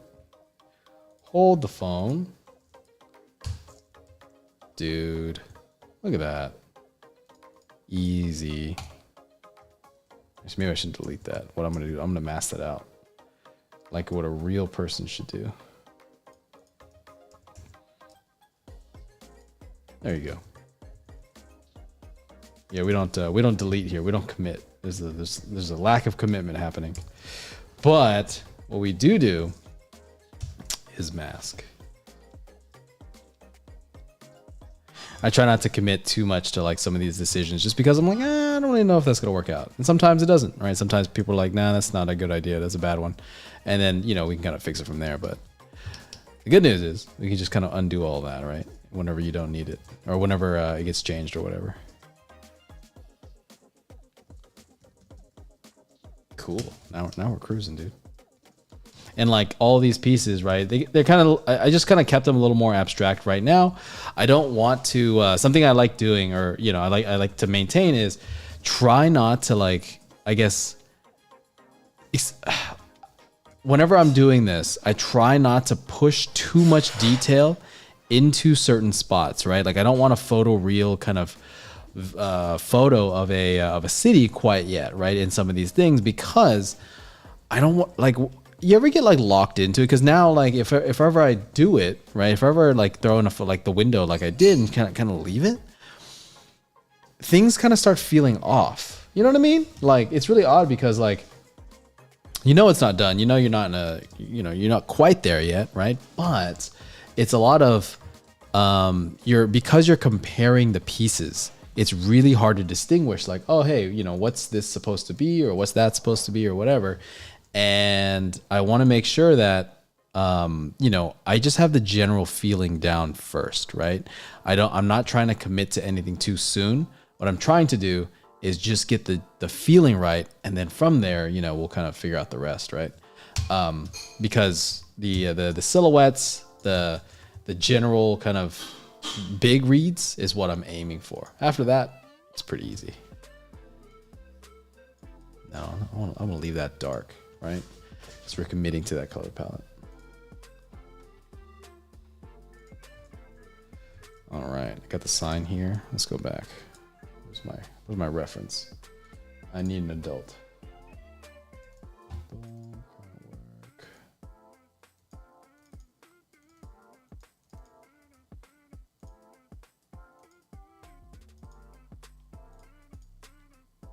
There it goes. Swoop 2. Here you go. All right, what else do I need? Some signage. I could probably start fixing those rails in a second. I'm kind of fighting between a couple things, right?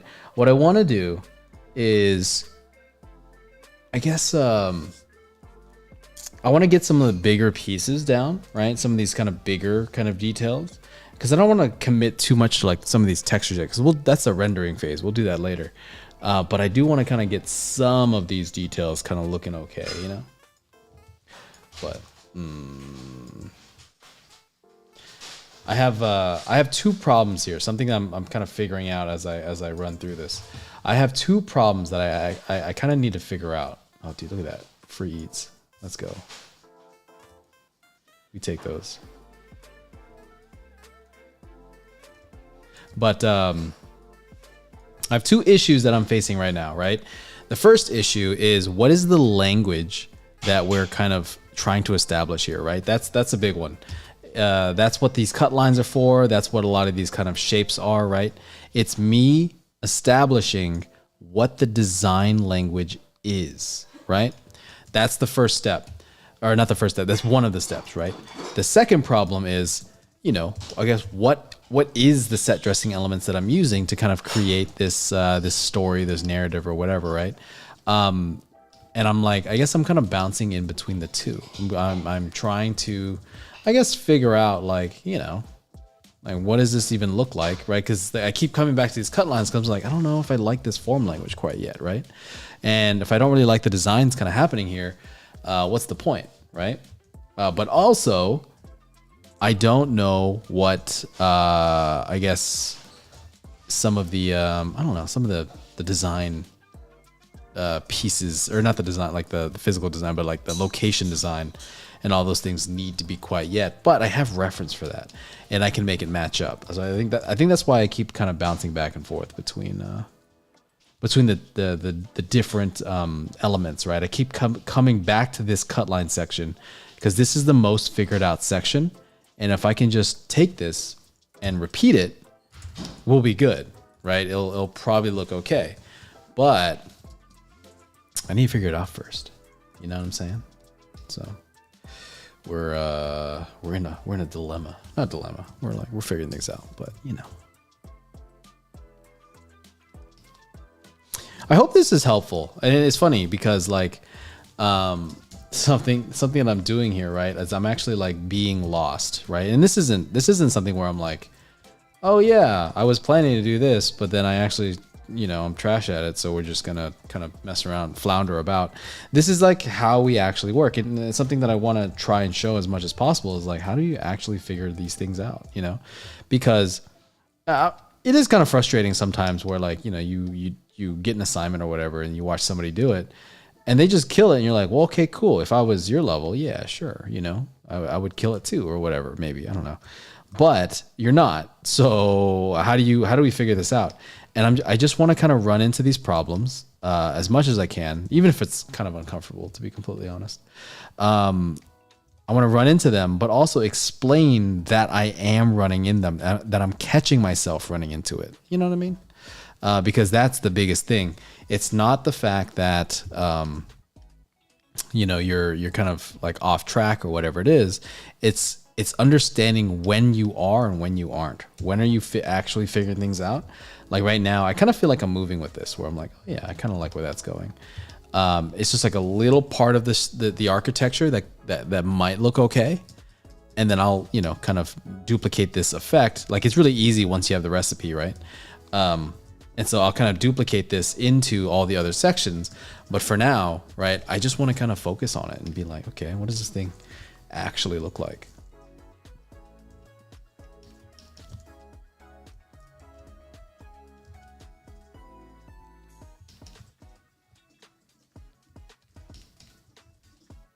Boom, boom, boom, boom. Well, we're getting close to the end here. I kind of wanted to like talk about some stuff as we're figuring this out. So I do have a quick announcement. I don't know how quick it's gonna be, but you know, there's a level of quickness to it. So there is some change of plans that I've come across in this past week. I'm actually going to be moving to Japan this coming April, right? So the reason I bring this up now is because, as some of you watching may know, I run a live stream. And so I need to kind of figure out how we're going to proceed through this, right? Because, there's the level of I'm not going to be here. So I need to kind of figure that out. And then two, there's like topics and stuff that we're gonna, the live stream plus is gonna be picking. So I've decided that I'm gonna be pausing live streams for the month of April, right? So this next level design is gonna be fine. We'll finish that off the way we finish it off. But for the month of April, that's going to be we're gonna take a break on that because I'd rather just kind of slow down, take a beat, and actually like figure things out. Like get all set up and then come back into it, full force. So that's what's happening there. So next month we won't be live streaming. Let me find out the exact date on when this ends. Let's see. Let me look at my calendar real quick. We're on week 2 right now. 3, 4. So the last, the last live stream, the normal live stream will be on the 26th.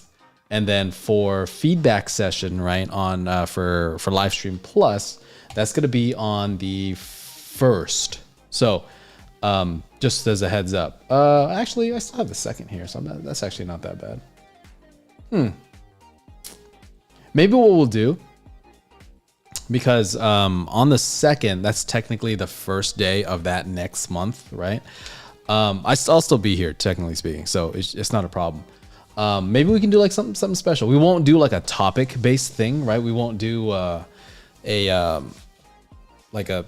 theme like usual. We will be voting on something. So for those like in the live stream plus, we'll still kind of set up the next one, but it's going to be probably postponed for a month. But maybe I'll just do something. Maybe I'll just do like a painting or something. We'll just kind of hang out, talk, do things in my empty void of a room at this point. You probably can't see it here in the YouTube. You see like a little bit of it right there and like a little bit of it right there, but everything is like just destroyed right now. I've been taking apart the apartment and we've been like kind of getting rid of stuff. So it's been a wild time. We learned like Thursday, so it's we're having to move a little quicker than we thought.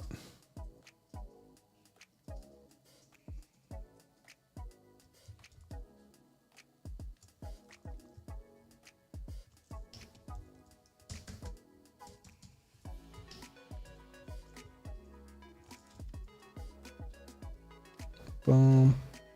This format is looking okay. So, but yeah, that's I'll announce it. I'm probably gonna announce it every week until then, because some people are here now, some people aren't, stuff like that. So, just so you know, you can definitely still sign up for this month's live stream plus stuff, but next month.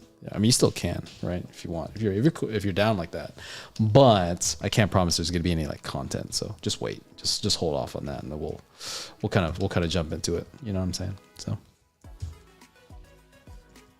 all right, check this shit out. So we have a piece. We have something that's like kind of going, right? It's like not amazing, but it's something. And then what I'm gonna do, like a bastard, just take it and just start doing stuff with it. Like usual, right? This is the game, right? This is what we do. So, oops. Not like that. There you go. I'm gonna start taking pieces and just start stacking it around, see what happens, putting it in places that it needs to go, right? Put it on darker color. Oopsies, not darker color. That's kind of cool. It has like nice complexity to it. Dude, that's sick.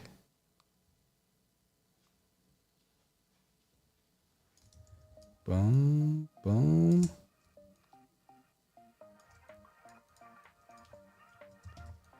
Shenanigans. Look at that. Dude. mask it out, put it back in.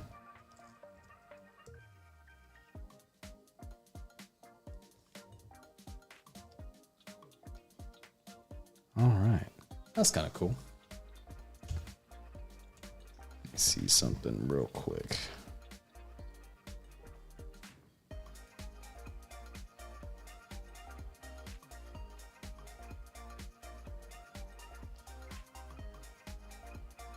All right, cool. So yeah, it's just me doing a lot of this. Next week when we when I kind of push this design a bit further, it's gonna be a lot of this. So this whole week, I guess in my various levels of free time, I'm gonna be kind of handling like just designing this a bit further, taking things. I don't know how much further it's gonna be because there is a level of rendering and stuff that we're gonna be able to do next week, right? But I'm just gonna kind of paint and just mess with things. I'll show you kind of where I'm taking it. I'll have a better idea next week on like, you know, some of the designs and stuff like that. But for those of you following along, for those of you doing the assignments, what I want you to do, right, is start being specific about where you're designing and what you're designing, right? There's a moment, there's a story here that you're trying to convey, right? And then, you know, just start trying to hit that, right? And I, like I was doing earlier, I kind of just started throwing stuff into the scene just to be like, okay, this is kind of what I'm thinking. This is kind of what I want from here, right?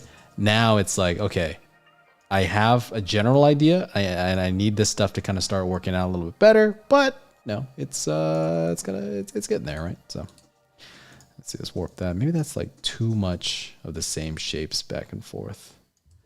But I think something I like doing as well, for those that have or haven't noticed, what I like to do is throw in pieces like this, right? And I don't always keep it, right? But what I do is I'll just kind of throw it in and then I'll just start messing with it, right? Because if you've ever like done a painting right before where like it's like that blank canvas syndrome, right? Like you don't really like I don't really know like how this stuff is gonna turn out or how it's gonna look. But once I have something, right? It's like it just kind of gives you like something to chew on. You know what I mean? Like it just gives you a little bit of like, oh, that's kind of cool. And then, you know, you just be inspired by that. And then, you know, we kind of develop the rest of it from there. And that's what I like a lot of this is. Whenever I'm using assets, whenever I'm, you know, kind of bashing like my painting over and over again, what I'm really doing is I'm setting up noise. I'm setting up the idea of texture or, you know, just trying to see the patterns in the clouds essentially, right? And then from there, it's like, okay, I see this piece is like repeating. You can see it here on the right and you can see it on the thing. So I need to start kind of getting rid of parts of it, right? Even like adding something where, I don't know, I still have that advertisement thing. So maybe I'll do that. Actually, that would probably fix it right there. Hold up, let's see. Pen, boom, boom, boom. Something like that, something like that.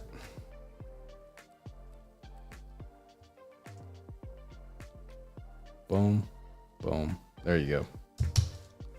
Lasso this out. There you go.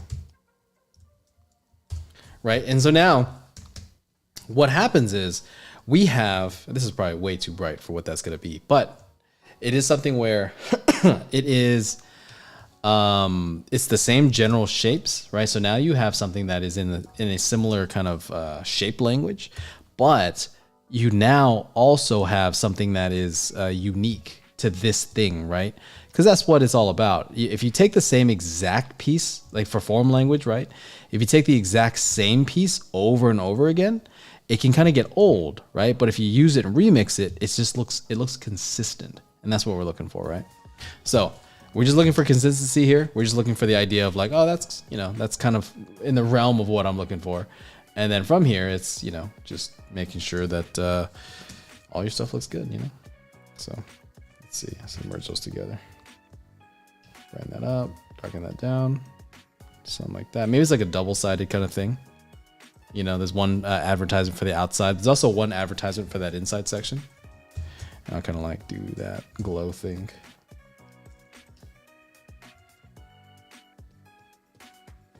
I just do something like that for now, and then we'll colorize it.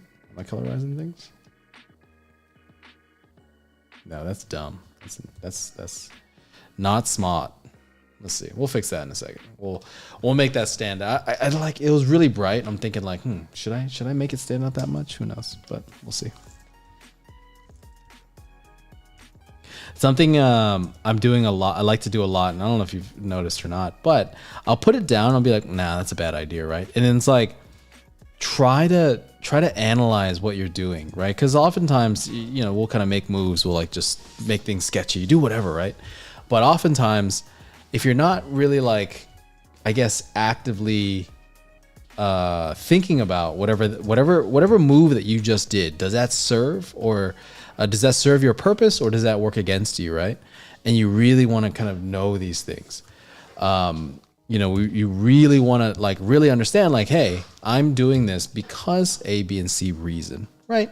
I'm trying to, guide the eye in a certain way. I'm trying to do certain things, whatever it is. And so, just make sure that when you put an object into the space, does it help or does it hurt? And that's all we're looking for. Can you come to Taiwan if you're available? Dude, I want to. That was other than the obvious Japan one. I do want to visit Taiwan. I've been wanting to for a really long time. Just because I have a lot of friends from there and or if they're from there, they're here or wherever, but I have some friends there too. But also like, just getting to see what that food market's all about, you know what I'm saying? So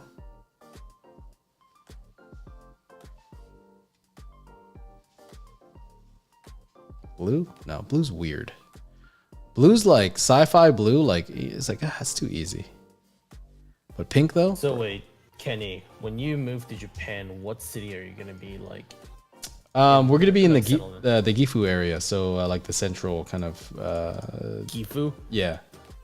Gotcha. Dang, dude, I'm gonna see freaking G at my door. He's gonna be like, "Hey man, I made it." He's like, I'll be "Gifu, like- cool, noted." That's like right next to Nagoya, actually. Holy shit. Nice. Yeah, it's right on top. So that's Yeah. where I think that's where we're flying into, to be completely honest, but I could be wrong. Shit. The fact that you were able to get houses in Japan, that's like. Well, I didn't get a house. I mean, Oh. I'd be renting, but Even still, that's sick as fuck. thanks, man.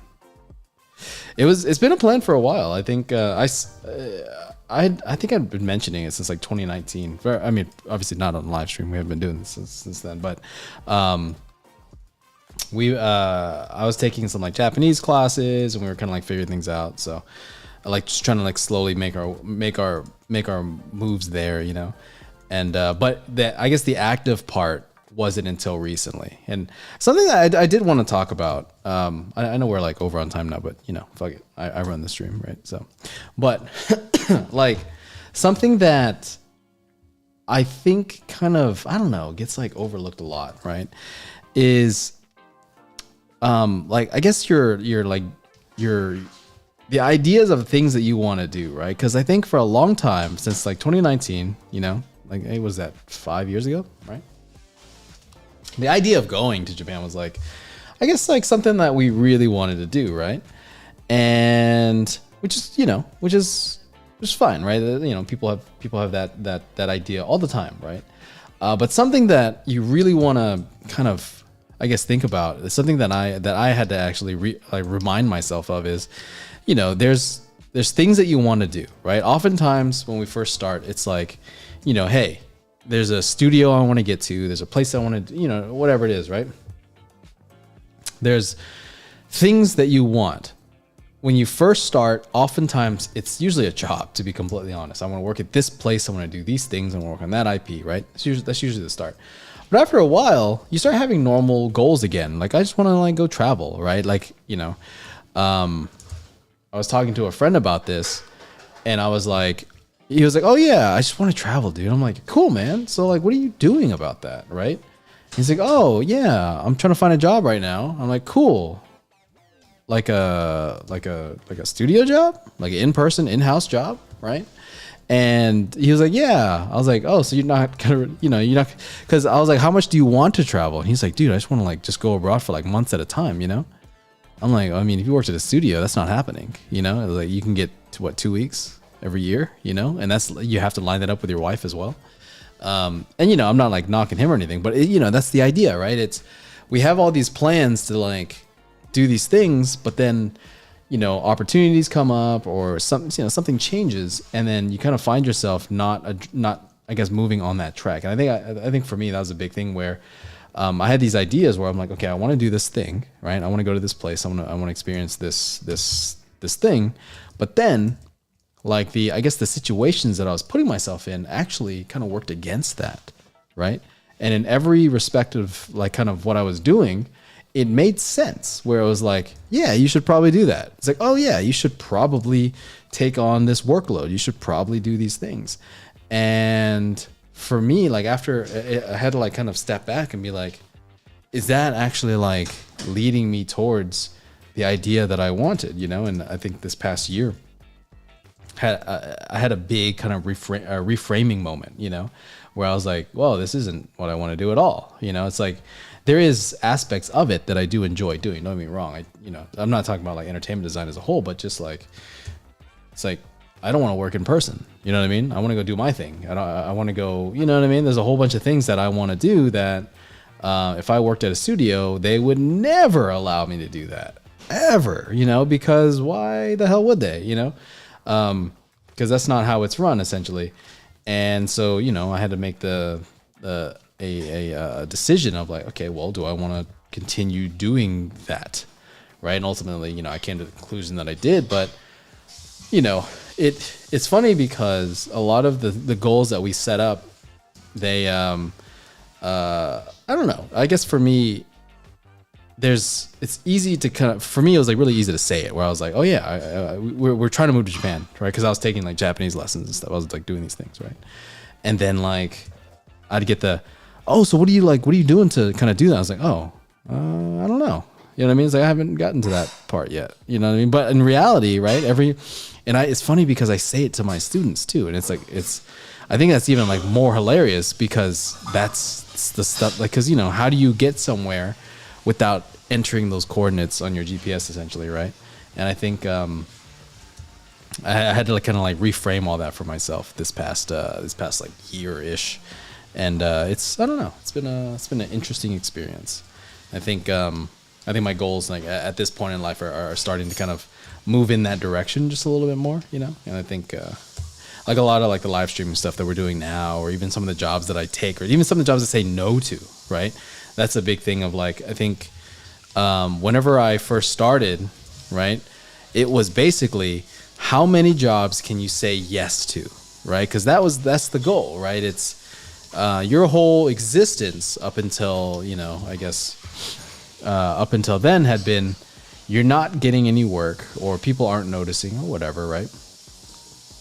And so you have to like, I guess, take anything that you can get, right? That's usually, for me, that's kind of what was happening. It was like, I need to kind of take on whatever jobs that I can because I don't know what jobs are or aren't coming down the line or whatever. And so you kind of like start overloading yourself like that, It's like it starts becoming, well, you are getting multiple jobs a month or multiple jobs a week or whatever. And like it starts to kind of like take away from like a lot of the stuff that you're kind of trying to do for yourself or whatever. And I don't know, it's been a big like kind of reframing for me where, I guess saying no has been one of my bigger goals this year, just to try to take on less that's not for me, right? Where it's like, I think before, anytime someone would say something, I'm like, yeah, sure, I'll do it, but now I'm like, maybe not, maybe I want to kind of dial that back a bit and kind of really actually think about like, is this gonna help me get to my goal in any kind of way, And I think because we kept saying yes to things, or I kept saying yes to things, it was a lot of these aren't leading to what I want to do type of things. You know what I'm saying? So a little bit of a rant, but it's not a Kenny stream without a little bit of ranting, right? So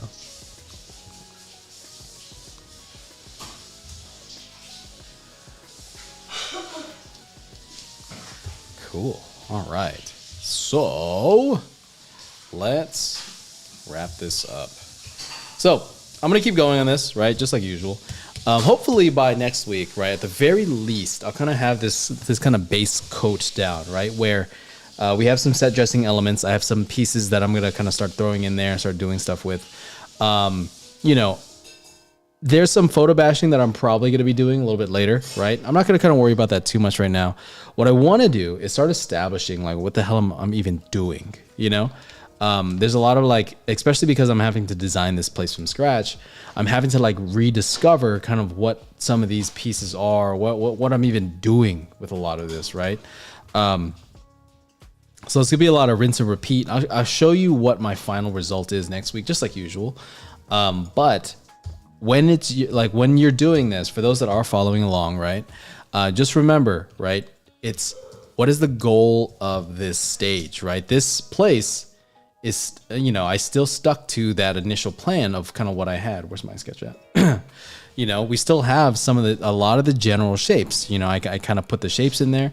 And it's funny because all the shapes and stuff that I established here, you can kind of see that I put them down, and then I'm having a hard time moving from here, right?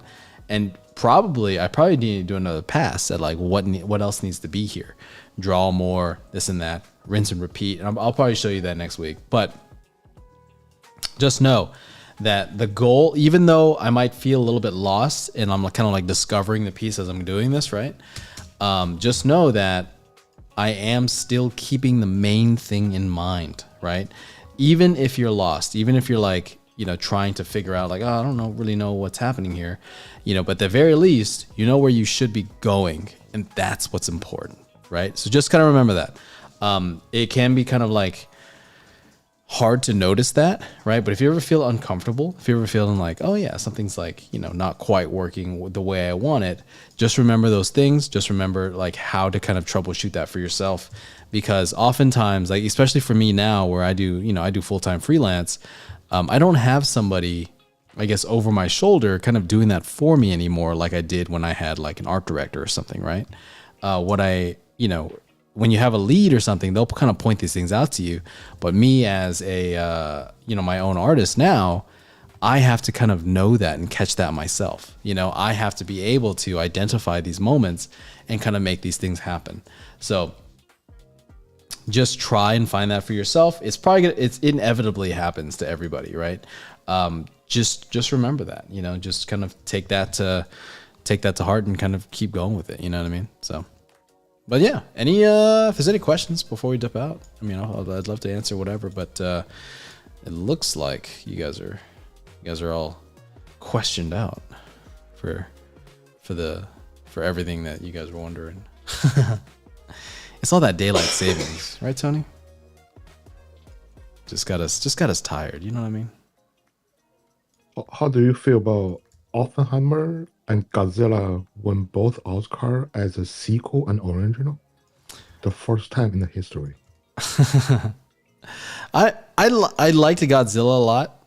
I mean, I didn't hate Oppenheimer. Let me put it that way. But maybe I'm not in, like, the majority on this one here. Maybe I shouldn't say this on stream or something. But I think it was. You gotta have some hot take. To talk about, right? Is you it? Gotta that clickbait. I don't know. I don't know. I don't know why though. You know, I think, like, especially like some of these movies, like, I'll have some strong opinions for, like, some things. Like I think we were talking about this with Spider-Verse 2 a couple weeks ago.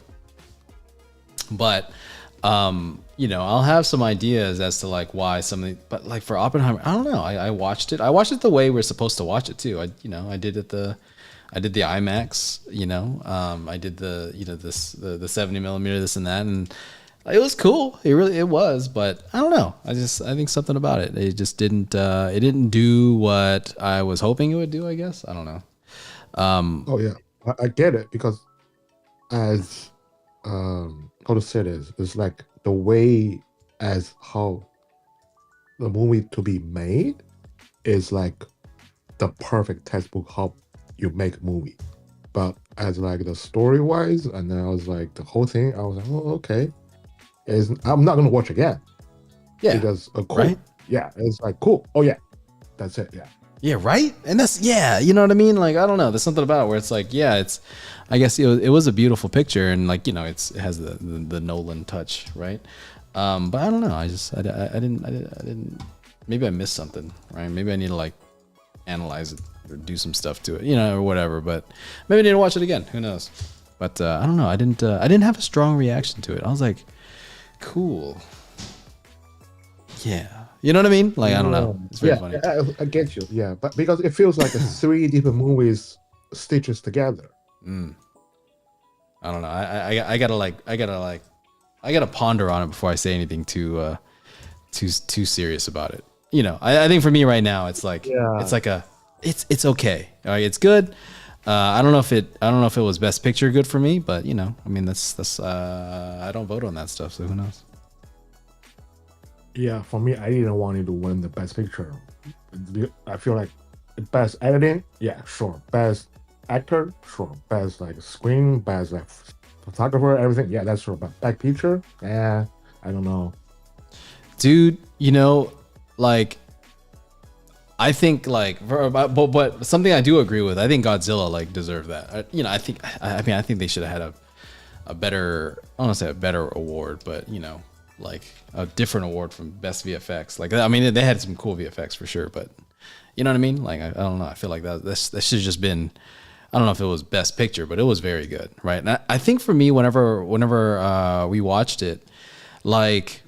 I was expecting like Godzilla versus Kong, which is trash, by the way. Right? If anybody likes that and they're watching this, I'm just know that you're wrong. Just know that. Any watch those, you have to turn your brains off. Yeah, and I don't really, you know, like I don't know. It's I don't know. It's fine, I guess, but I don't know. It's like, can we like how much money can we throw at this, right? But I went into it with that mindset because that's what all Godzilla movies have been lately, and they're so bad, dude. It's just so bad. But I was like, oh, I hang out with you guys, you know, I'll do whatever. And then we watched it, and it was actually, you know, different from what I thought. Dude, I lost my shit with that movie, dude. I was like, this movie is dope. I remember I even said it during stream. I was like, if you haven't seen it yet, go watch it, right? Because you know, I get really tired of like, you know, how many effects can we throw into this? You know, how realistic can we make this thing? And I'm like, dude, no one cares, man. You know, no one actually cares. It's just what it is, dude. I don't know anybody. Like, I mean, we work in this field, and I'm like, I don't know. I think when good stories actually show up. For whatever reason, it's like a miracle, right? But that's what we should be doing daily. You know, that's what we should always be doing. You know, but I don't know. I'm just a disgruntled employee. Who knows? I guess not an employee anymore. I guess I do freelance full time. So yeah, dude. I do a lot with Godzilla. It's awesome. Yeah.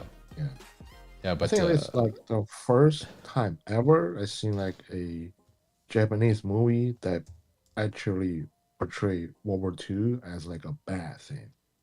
Oh, really? Was it? Are you sure about that? Because I've seen a lot of stuff, like I haven't seen like actual like, oh, the war is bad. You can't say war is good. Before it was all kind of neutral, like, oh yeah, sure, war, whatever. But this one's like, no, we don't want a war. Yeah. What is it good for? We won't do that here. But yeah, you know, I think you know, I have movie opinions. I don't say it too much because you know people like things, and you know maybe that's why I'm like lukewarm. You know, maybe that's why I'm average. But I think there's a lot of movies that I'm just like, it's so bad, dude. And I think because I do things right. I have like work and stuff. Like, you know, I don't want to say I'm busy, but I do have a schedule I need to keep. I think whenever I go to these movies, like let's say like some of the not older, but the newer Godzilla movies that had just recently came out, I'm like, I get like legitimately mad. I don't know if you guys do that, but I'm like, I wasted, not only did I just lose $20, like I could have been doing freelance. I could have been actually making money during that time. You know what I mean? But I lost it. You know, I lost money twice where I had to buy a ticket and I had to you know, you know, I had to like sit through that, right? And it's just so, I don't know. I do that a lot though. I'll turn on a movie at home and I'll just turn it off. I'm like, no, I'm done, dude. I'm out of here. Like this sucks. But I don't know. Maybe this is me. I have my opinions. It's funny though, I guess, because like, so I guess a little backstory on this. I guess not my Godzilla hate, but just hate in general. So I wasn't really known to be, I guess, to watch that many movies when I first started, right? When I first started doing entertainment design things. But a lot of people were like kind of messing with me. They're like, dude, you haven't seen this thing? Like, dude, you haven't seen that? Like, oh, you're just a kid. You haven't seen this? Yeah, whatever, right? But I'm kind of an asshole, just in case you guys didn't know that. So I was like, you know what? I'm just going to do a challenge. I'm going to watch 100 movies a year, right? And because of that, you know, I, you know, built up a small, you know, set of movies, right? Like, you know, I've been doing it for like 8 years at this point, so 800 movies, probably more than that at this point. But, you know, I've been doing it for a while. And so, like, I think after that many movies, right, you know, you start watching the good, you start watching the bad, you know, you're doing all sorts of stuff. And you just kind of like, I don't know, it's just interesting seeing, like, I guess some of these trends of like when movies are like consistently doing bad. Like right now, Disney's just shit in the bed. Like if anybody knows that, I don't remember the last time I've seen a Disney movie where I was like legitimately like happy with these last like couple years. And I don't know, this has been just a lot of like how pretty can we make this thing, or how realistic can we make this? I'm like, dude, nobody cares, you know. But I don't know. I'm just a guy, man. You know, I'm but a lad. Yeah, I get you, dude. Like all those recent like remake or live action, whatever. You just like, does this thing really need to exist? You know, what I'm saying? Like, I feel that way about every remake, including One Piece. You know, I know people liked it because, you know, people do, but I'm like, do we need a live action remake of that? There's an actual 1,000 episode thing, you know, like you can watch that, you know, you can actually watch that, like I did twice, 3 times, 4 times. I think I've rewatched One Piece like 4 or 5 times already. I mean, the first 3 was like when we were only like 400 or 500 episodes in, you know, but still, like, you know, I don't know if we needed a remake of that. You could just watch the thing, right? Because, you know, we made what was it, another live action Avatar lately? Or yeah, they made that on Netflix. That tanked hard, didn't it? I didn't watch it. I hear it's horrible. Yeah, there's an animated version. It's like, just go watch that. You know, it's like it's the one that people actually like. You know, and it's like, I don't know. I don't feel like we need to relive those. You could just make another thing. You know, but I don't know. Maybe that's why I'm broke. You know what I mean? Maybe that's why I don't make Hollywood money. Yes, I'm not in the top 1% billionaires. Maybe that's why they're there. They know better than me, right? So they are wiser. I'm just some dude trying to figure out how to paint buildings on a live stream. Let's see. Sorry, this last part got real, man. Tony just brings it out of me, dude.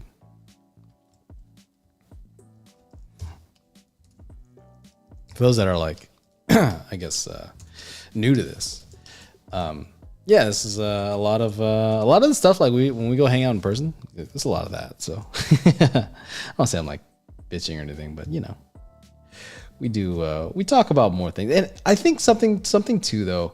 When I first started, I wasn't really like versed. Not that I am now, right? Not that I'm like, you know, like super versed in a lot of things, right? I mean, I know a few things, but something that we did a lot, you know, if you're not doing right now, right, it's go and just go talk to people, go experience things, and go find out why someone actually feels that way. Because like, I think for me, that's one of the biggest things. Because I had some friends that are really like into cinema, like in like art school and stuff like that, right? They're like really into it. They really like, you know, they did the things. They're kind of like snobby type, right? But like, I was like, oh, I don't feel that way at all. And they're like, oh yeah, and we'd like talk about it. And I'm like, oh yeah, I guess you're right. I guess you bring up a point, right? And like, you just kind of develop this understanding of like, what's important, what's not. And it's the same thing with art, right? It's like, there's like the famous artists, but then there's these artists that like, for whatever reason, right? They're, maybe they're not super well known, but they're like hitting these, like they're doing these things that are like insane, And like, I think like following the trends is, it's cool. There's some cool things happening, but like trying to figure out like, what are people doing differently? How are people thinking? What are they trying to like, and try to understand where people come from. I think that's like, for me, one of the best kind of things about just like talking with people, and it sounds funny. It's such a basic idea, just communicate. But as artists, I think, it is easy to like not talk to people because you can just, if you work from home, if you do whatever, it's a lot of like, we're just like drawing and painting in our rooms. You know what I mean? And like, because of that, we kind of miss these interactions, and then these ideas, this higher level of thinking, or, just different opinions don't enter your ecosystem, and you kind of like run into these like more stale ideas, so I don't know, just things, but talk to people. That's the goal here, right? It's just communicate, be around, say things to people, and you'd be surprised. I think you'd be surprised how far that can actually go, so. But all right, for real, we should end this before I get canceled or some shit like that. So with that in mind, guys, thanks for hanging out. Thanks for chatting. We're gonna be kind of continuing this. I'm gonna push this into a better kind of set dressing zone. You kind of know where I'm going with this, right? I'm starting to kind of push ideas into this. I'm starting to design some things here and there. The form language is actually starting to form, and you can actually see me moving faster, right? The first hour and a half was me like just kind of slowly putting things in and figuring it out, right? And I want you to really pay attention to that. I think something that is really underrated is watching like how an artist actually like figures this stuff out, because we'll watch like speed paints, we'll watch all sorts of stuff, and it's a lot of like just watching someone figure things out super quickly, right? Whether it's fast forwarded or they already know what they're doing. But what happens when they don't know what they're doing, which is actually the normal process, right? We actually don't really know what we're doing on a day-to-day basis, right? Because it's like there's a problem that needs to be solved, and we're actively sitting here solving it. And it's me just like putting pieces down, feeling it out, just being like, oh, that's kind of cool. And then I just copy and paste things, drop it in, get me started, go from there, right? I did that twice already with that middle section here. Oops. I did that with the middle section here and the left side here. I'm gonna do that for literally everything else, and I'll kind of come up with something a lot quicker. But it is something where I'm just kind of playing with it, and when we don't know what we're doing, right, I'm just actively kind of thinking like, oh yeah, well, what if that goes there? What if this is that? And I'm just keeping my my main idea in mind, but experimenting, right? And I really want that to be something that people kind of understand about the process. I think there's too much like, just already having the answers. Like, oh yeah, this person like already knows how to do this. They just figured it out. I'm like, I really don't know, I guess, every single step that I'm doing, right? I know what I'm doing and why I'm doing it. I just don't know how I'm gonna go about it, how I want to solve that problem, right? So just have fun, just experiment, just think about what each piece does as you're doing it, right? Because even though I was kind of messing around, right, just kind of figuring things out, it all leads back to the same red line sketch that I did earlier. Do that, kind of really start figuring things out, and then, we can kind of go from there. So with that in mind, guys, that's all I got. Pretty simple. We're going to get into lighting and mood next week, and then rendering from there. So just as a reminder, we won't be doing any live streams in April. If you'd like to, obviously you can still join the Discord and participate in that. I'll still be active. I'll still be saying things and, doing whatever. But just live stream wise, I won't be active for just the month of April, and then we'll pick back up in May. So with that in mind, guys, thanks for hanging out, and I'll see you next week. Peace. Thank you. See you next week.